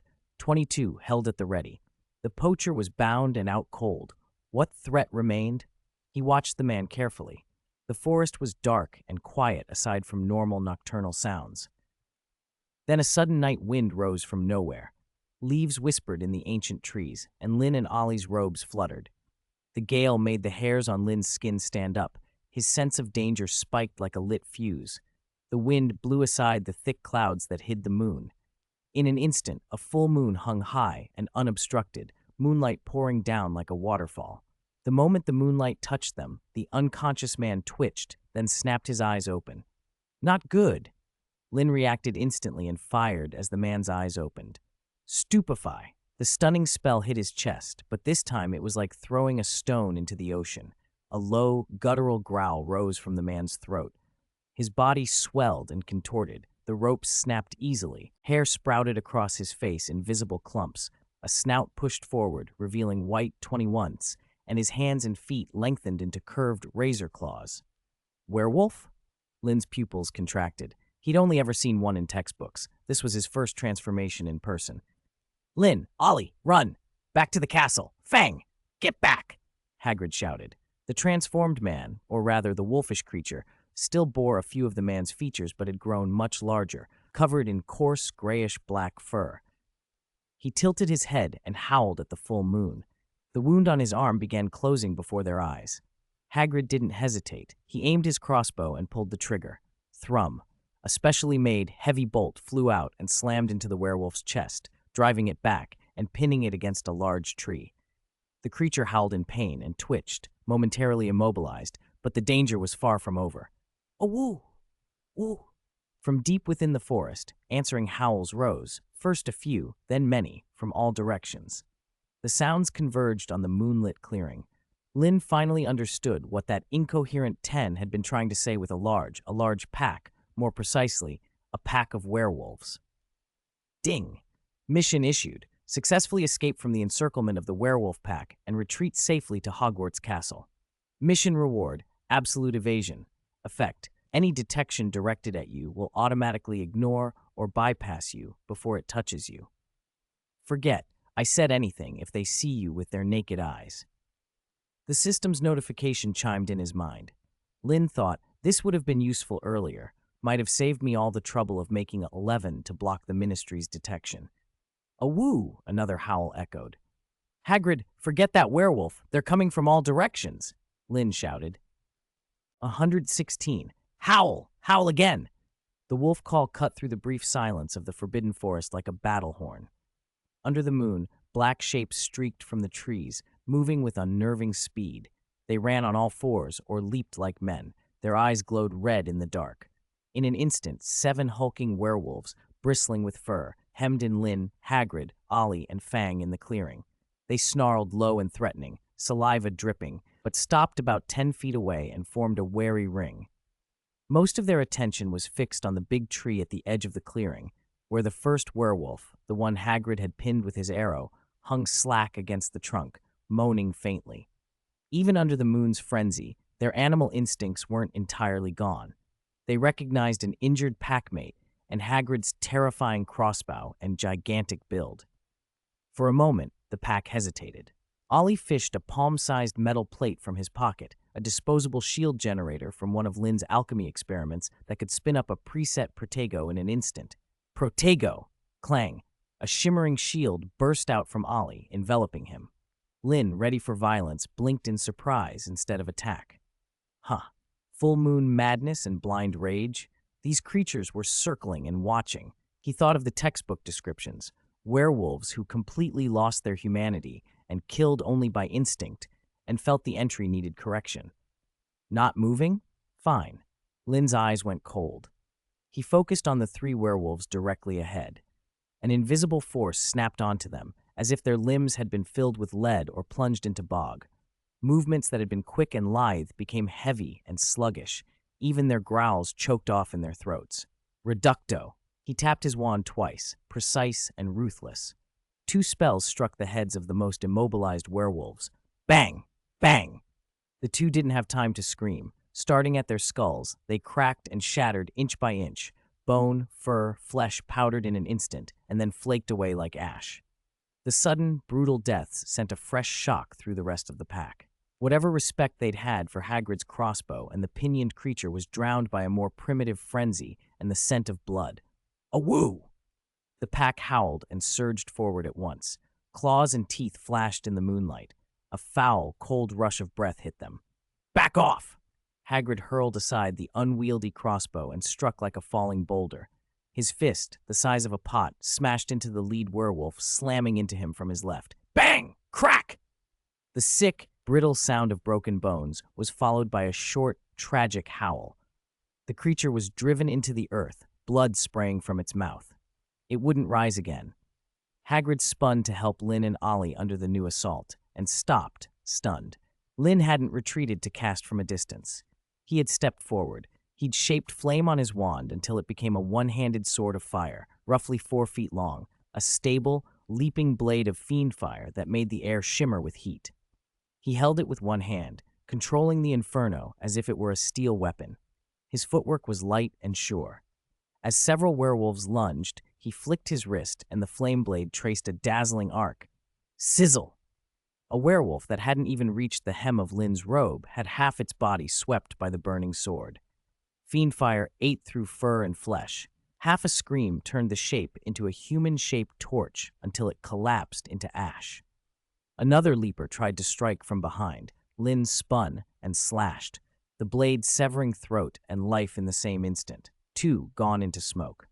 The remaining werewolves watched their packmates disintegrate and recoiled at the taste of searing heat. They flattened low to the ground and bared their teeth in warning, circling warily without risking another charge. Ollie, unperturbed, raised his phone and started taking pictures. No expression changed across his face as he clicked rapidly. Click, click, click. Even angling for a composition that caught Lynn's burning sword and Hagrid's stunned mouth. The camera flashes were stark against the moonlit clearing. Having dealt with the immediate threat, Lynn dipped the fiery blade and pointed it at the ground. The hot wave pushed the 2 nearest werewolves back half a step. He glared at them, then pulled a second wand from his pocket and snarled, half taunt, half command. Damn it! Weren't you howling a minute ago? Huh? Keep howling. Why go quiet now? Come on, give me another howl. A woo! The wounded werewolf pinned to the tree, its chest still crushed, blood leaking from its mouth and nose, wobbled to its feet. Hearing Lynn's provocation, it mustered a rasping cry and staggered to leap at Lynn from the rear. "You still dare to ambush me?" Lynn didn't even look back. He flicked his wand behind him. "Reducto!" The howl cut off mid-sound. The creature's body shattered in midair, turning to ash that drifted down. Lynn retracted his wand and muttered, more to himself than anyone else. He was venting. If Hagrid hadn't been there, he would have cleared the area with far more final spells than Fiendfire and Reducto required. Now, aside from the tree-bound survivor, only 2 live werewolves remained. They had watched their companions turn to ash in a handful of heartbeats. Their eyes were pure terror. They tried to flee, but Lynn's earlier slowing charm had gripped them again, making their turns and steps stiff and slow. With a living inferno in front and a giant behind, escape was impossible. Lynn didn't waste words. He waved once more and shot 2 globes of fiendfire at the last pair. Awoo! The flames showed no mercy. The howls died away in seconds as the fire engulfed them. What remained scattered into 2 little piles of ash and was carried away by the wind among the leaves on the forest floor. The fight ended almost as abruptly as it had begun. Ding! Mission complete. Rewards have been issued. Hagrid stood frozen, still ready to rush forward. He looked from Lynn, tucking away the flaming sword and dusting off his robes, to Ollie, who was sliding his phone back into his pocket, then to the small heaps of ash being blown away. Finally, his gaze snapped to the survivor in the tree. "Where are the werewolves? Where did that whole pack go?" Lynn and Ollie turned their heads in unison. "Where are the werewolves?" Hufflepuff. Hufflepuff. Hogwarts. The infirmary. The scent of disinfectant mingled with dried herbs, white sheets gleamed under the lamps, and as always, Madame Pomfrey bustled about with a look that was equal parts relief and reprimand. When Lynn and Ollie were escorted in by Professor McGonagall, they caught each other's eyes and saw the same helplessness reflected there. They had lost count of how many times they'd ended up here after another accident. The infirmary was threatening to become their second common room. "You two!" Madame Pomfrey planted her hands on her hips. "The Forbidden Forest again? Another little accident?" Her tone left no room for jokes. "Let me see if you've been injured or tainted by any foul curses." She moved briskly and efficiently. Without another word, she subjected them to a meticulous head-to-toe examination. Diagnostic charms swept over them, searching for wounds, traces of dark magic, or signs of mental trauma. She checked their pupils, peered into their mouths, even worriedly inspected whether saliva or breath showed any sign of the werewolf virus. After confirming they had no cuts, only a dangerously high level of excitement, she let out a small, stern sigh. Madame Pomfrey pulled 2 vials with suspiciously bubbling potions from the cabinet and dropped them onto the bedside table. "Drink up," she ordered. "Calming draught. Whatever you've seen, this will help you sleep and ward off nightmares. Especially you, Lynn. There's still too much light in your eyes." Lynn and Ollie exchanged a look, wrinkling their noses at the odd color of the liquid. They frowned, then swallowed. The draught tasted vile. Lynn's tongue felt numb, and his stomach rebelled. "Merlin's old socks," he muttered hoarsely. "Who taught her this recipe? No human brewer should be allowed to make a potion that assaults the senses like that." Meanwhile, in the dungeons, Professor Snape was supervising Edgar as the boy processed slug livers. Snape sneezed suddenly, startling them both. "It seems some ungrateful troll is praising my potions work," he sniffed. Edgar shivered and nearly nicked his finger with the knife. Back in the ward, Madame Pomfrey collected the empty vials with a grimace and a satisfied nod. "Lie down and sleep. No leaving the ward without my permission," she warned. Lynn was still battling the draught's lingering aftertaste when the infirmary door opened and Albus Dumbledore stepped in, eyes bright with concern behind his spectacles. He paused to glance at Professor McGonagall, who stood by the bed, then looked at the 2 boys. "I'm relieved to see you both safe," he said hurriedly. "What happened with the werewolves? What is their situation now?" "Nothing untoward occurred, did it?" Lynn's expression froze. A twitch at the corner of his mouth betrayed how uneasy Dumbledore's choice of words made him feel. The way the headmaster asked it, the emphasis on situation, made him suddenly self-conscious, as if Dumbledore's image of the whole affair was just a little off. Dumbledore had not been at Hogwarts for long. He had been in the Albanian wilderness, tracking rumors about Lord Voldemort and Horcruxes, when McGonagall's urgent message, there were dozens of werewolf wizards and students in the Forbidden Forest, had reached him. He had hung up immediately and returned to the castle as fast as possible, dread and relief tangled together. The next morning, sunshine flooded the great hall as students ate breakfast and prepared for another day. Many glanced habitually at the 4 House Point hourglasses. Then a murmur spread. The Hufflepuff hourglass, the one Professor Snape had docked heavily the night before, had not only been restored to its previous level, it had somehow gained extra points overnight. What? Am I seeing things? Hufflepuff's points. Weren't dozens of points taken by Snape last night? How? Not only are they back, there's more than before. Merlin's beard. Did they donate a vault to the school? Or capture you-know-who in the night? Ravenclaws, Gryffindors, even Slytherins buzzed with disbelief. Hufflepuff students stared at each other in stunned delight. Points deducted yesterday, returned, and doubled by morning? When had the house point system started behaving like magic on steroids? Time flew. Quidditch matches and quiet library afternoons, jokes in classes and hurried footsteps in the corridors. And before they knew it, it was the end-of-term feast. The great hall gleamed. Students sat at the long house tables, but most eyes kept drifting to the frozen hourglasses above the staff table. The sand had stopped, locked at the final tally for the year. When the last dessert had been cleared, Dumbledore rose. He tapped his goblet. The sound cut clean through the chatter, and the hall fell silent. "Another year," he said, his voice warm and carrying to every corner. "We gather to celebrate its end. Our friendships, our learning, and the fruits of our hard work." His gaze lingered a fraction longer on the Hufflepuff table, and his smile deepened. The addition and subtraction of house points are small measures of those efforts. He gestured toward the hourglasses. "And now, after our feast, the results for this school year." He paused for effect, though anyone could read the numbers at a glance.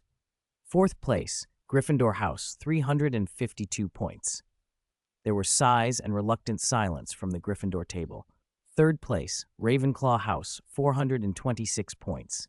Polite applause from Ravenclaw. 2nd place, Slytherin House, 487 points. And 1st place.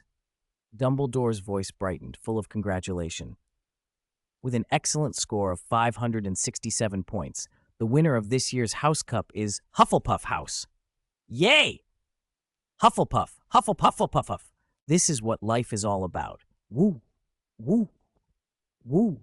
The Hogwarts Express blew a long, familiar blast. The carriage rocked gently before picking up speed. The platform outside the window and the towering castle slid away, soon swallowed by trees and rolling hills.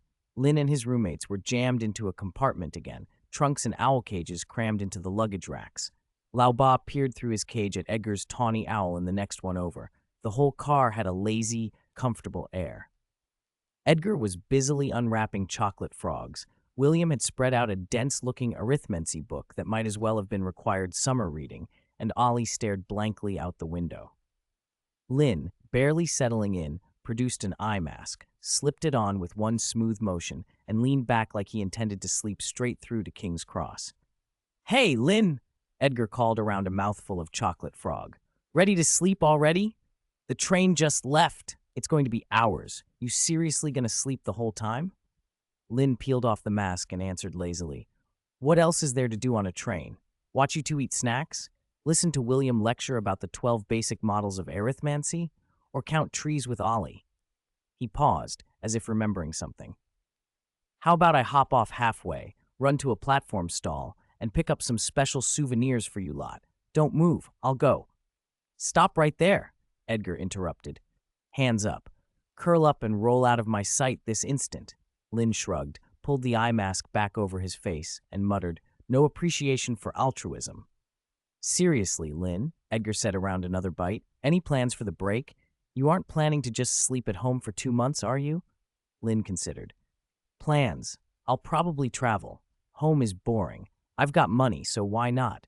Maybe Northern Europe for the Aurora, maybe Egypt for the pyramids. Haven't decided." "Filthy rich bastard!" Edgar and William chimed in unison. Lynn barely reacted, settling deeper into the seat. "Ollie, you heard him." Ollie slowly turned, gave them a deadpan look, then looked back out the window, his way of saying, I couldn't care less. Even through his mask, Lynn felt the disdain. Edgar and William laughed unkindly. At King's Cross, platform 9 3/4 swarmed with reunions and rolling trunks, muggles and magic blended together as always. The roommates said their goodbyes, keep in touch over the break, see you next term, then went their separate ways.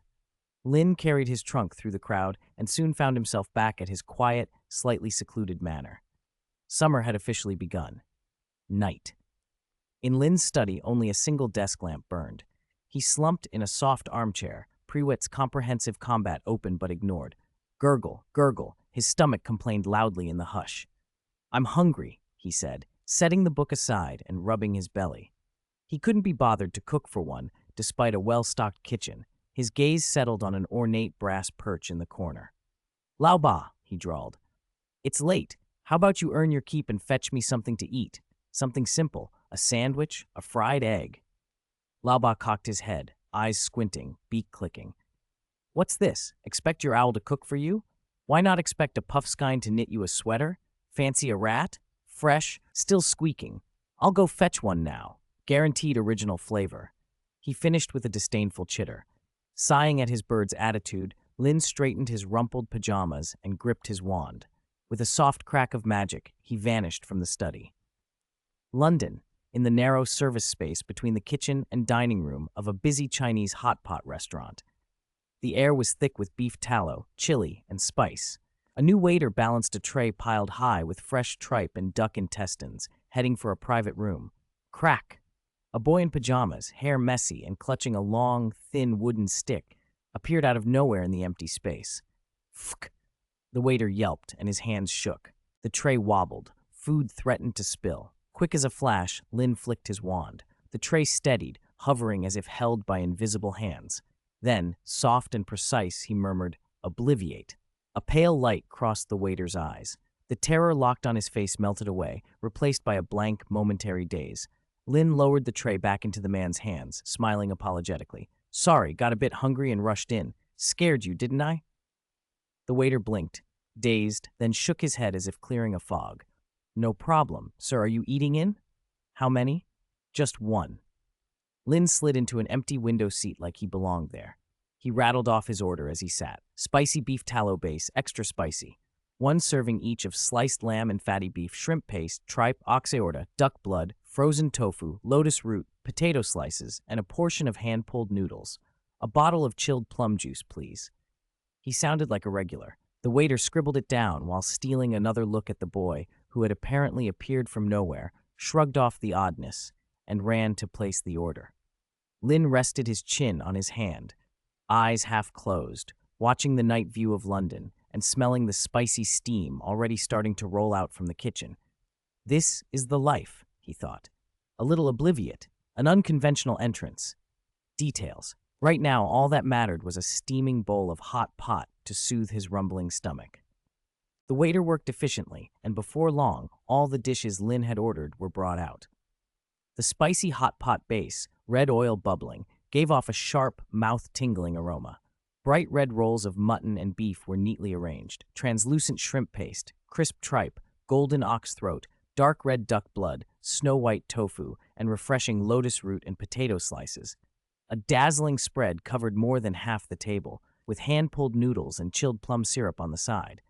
Sir, everything is here. Please enjoy your meal, the waiter said politely. Thank you, Lynn replied with a smile. Once the waiter left, Lynn stared at the feast for a moment, but didn't reach for his chopsticks right away. He took out his phone, adjusted the angle, and aimed it at the bubbling red broth and the table full of food. Click, click, click. He snapped a series of photos from every useful angle, close-ups of the bubbles in the oil, wide shots showing the abundance of ingredients, even a quick selfie. He opened the 4-person group chat, titled Hogwarts Detention Strike Force, selected all the pictures, and hit send with a single caption, "Time to eat." Satisfied, he finally picked up his chopsticks.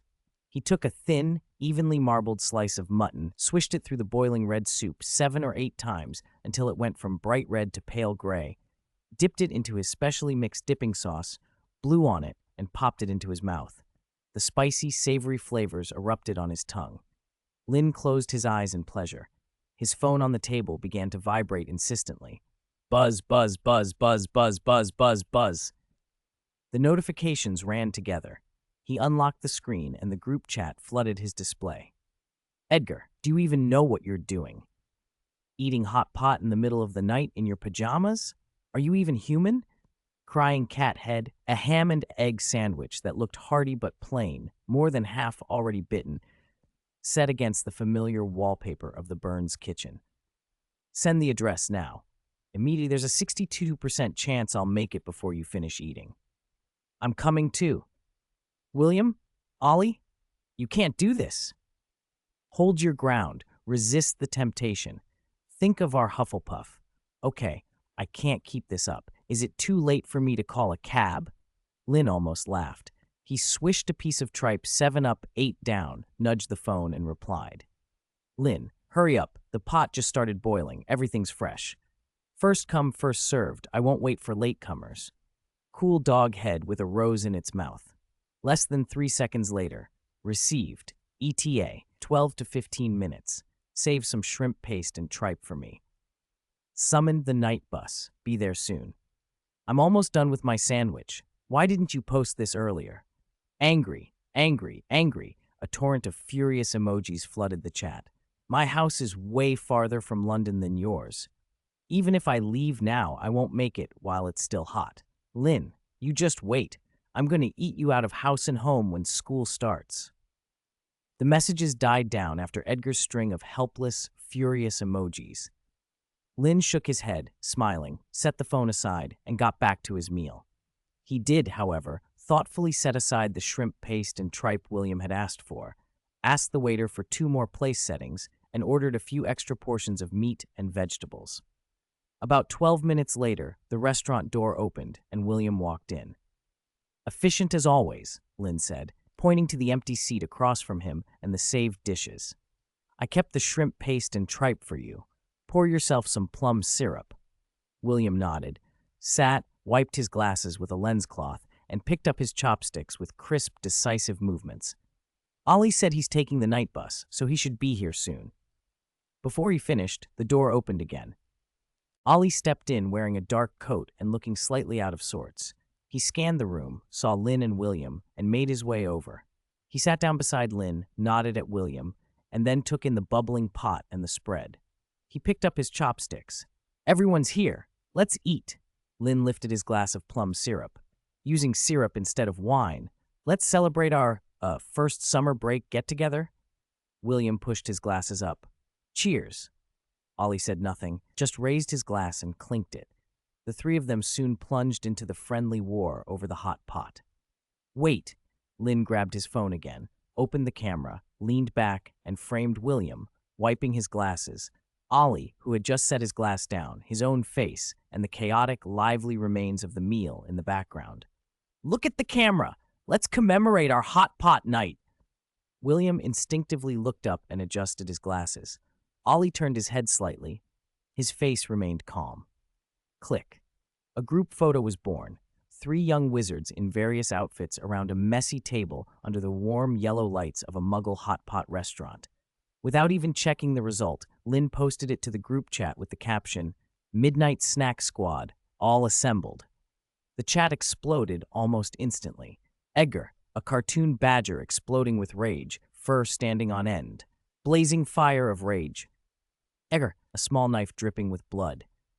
Angry, angry, angry, angry. 95 more angry emojis of the same core message omitted. Lynn, I'm definitely going to eat you out of house and home when school starts. That might be a bit difficult. Also, who told you to eat dinner so early? After the meal, Lynn saw William and Ollie off, patted his full belly, and felt that heading home right then would be wasting a beautiful summer night. I can't sleep anyway. Might as well go for a walk, he muttered. An idea popped into his head. Diagon Alley. Most shops would be closed, but he'd never seen the alley at night. It would be a different kind of charm. No sooner decided than done. Lynn pulled out his wand again. Crack! With a sharp popping sound, his figure vanished from a London street. The next second, fuck! Someone nearby cried out, startled by Lynn's sudden appearance. Lynn jumped back half a step at the sudden exclamation and collision, his wand snapping into his hand as he stared warily at the newcomer. Diagon Alley was closed at this hour. Who would still be wandering around, and so recklessly? In the faint light leaking from the crack under the leaky cauldron's door and the dim glow of distant street lamps, he could make the other person out clearly. A scruffy-looking wizard, short and squat, with bandy legs and a noticeable wobble when he walked. His hair was greasy and clumped together as if it hadn't been washed for days. His pale face and bulging, frightened eyes darted around like a startled goldfish. He wore a rumpled robe and gripped the pocket of his front lapel so tight it bulged, the faint clink of metal sounding with his movements. Everything about him screamed shady and suspicious. "Who's there? You gave me a fright," Lynn snapped. The man didn't look immediately dangerous, but his appearance and behavior were enough to set off alarms. At the sound of Lynn's voice, the wizard flinched. Then, seeing the person he'd bumped into was a young-looking wizard, let out a trembling sigh of relief. He forced his voice into a blustering, reproachful tone. "So it's just a brat. What are you doing in Diagon Alley instead of sleeping at home in the middle of the night? It's not safe here." Lynn wanted to ask the same. This fellow's guilty expression made him look anything but innocent, yet he had the nerve to scold Lynn. Seeing Lynn only stare, the man grew more uneasy and hastened to leave. Forget it. Watch where you're going next time," he muttered, trying to slip past toward the leaky cauldron's entrance. Just as he brushed by, a familiar ping sounded in Lynn's head. Ding, task issued. Prevent the thief Mundungus from getting away scot-free. Task objective. Stop and ensure the thief Mundungus Fletcher is brought to justice for his theft in Diagon Alley tonight. Task reward. An absolutely loyal house elf. He will not strike back when hit, nor talk back when scolded. He will not change his name or his ways, and will obey his master's every command. He will be an impeccable butler. Lynn glanced at the interface. An absolutely loyal house elf? That was tempting. But Mundungus? He didn't recognize the name. The system gave the full name, Mundungus Fletcher. He searched his memory and came up blank, then turned to the disreputable figure whose back was nearly at the pub's door. The man's furtive behavior fit the description of a petty thief. Lynn tried it on a hunch. "Mundungus," he called. The man stiffened and halted. He hesitated a beat, then slowly turned his head, bewilderment squeezed on his face. "Who's Mundungus? Are you talking to me?" That flinch betrayed him. A normal person might glance back out of curiosity, but the panicked, guilty response, "Calling me?" was a giveaway. Lynn didn't hesitate. With this kind of mark, striking first was best. Stupefy. The spell flew and hit the man square in the face. Completely unprepared, he never had time to pull out a wand.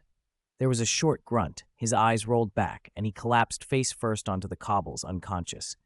The bulging pocket he'd been clutching loosened as he fell, and a cascade of gold galleons tumbled out.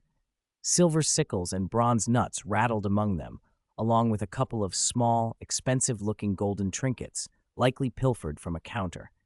Coins rolled across the stones, reflecting the firelight. Lynn stepped forward and gave the man a kick to confirm he was out cold.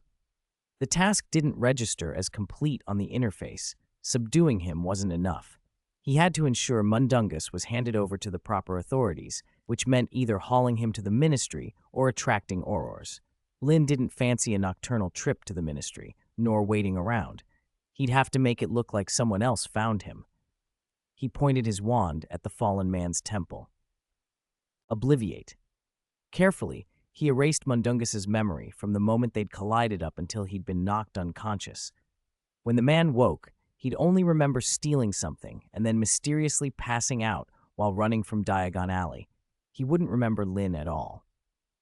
Lynn glanced around the quiet, empty entrance to Diagon Alley and the leaky cauldron's tightly shut back door. He needed noise to draw attention, so someone would discover the unconscious thief and the scattered loot. A few yards away, by the pub's rear, lay a pile of discarded wooden crates and empty barrels. Perfect. Incendio! A surge of hot flame leapt from his wand, igniting the clutter in a whoosh. The fire caught and spread, throwing light into the dark corner and sending thick smoke drifting upward. It wasn't fiendfire, but it was more than enough to grab someone's attention. Anyone awake inside the leaky cauldron or passing in Diagon Alley would notice. Time to slip away. Lynn clapped his hands, put his wand away, and eyed the bonfire and the unconscious, coin-strewn mundungus with satisfaction. He wove a disillusionment charm over himself and melted silently back into the night, heading home. As he walked, he grinned inwardly. Doing good deeds without leaving a name, and I even helped the owners recover their stolen money. The method was a bit crude, but I stopped a criminal from escaping and avoided a late-night trip to the ministry. I, Lynn, am truly a model wizard, upholding the 5 stresses, 4 beauties, and 3 loves. I'm definitely getting that reward. P.S. If you enjoyed it, please leave a 5-star review.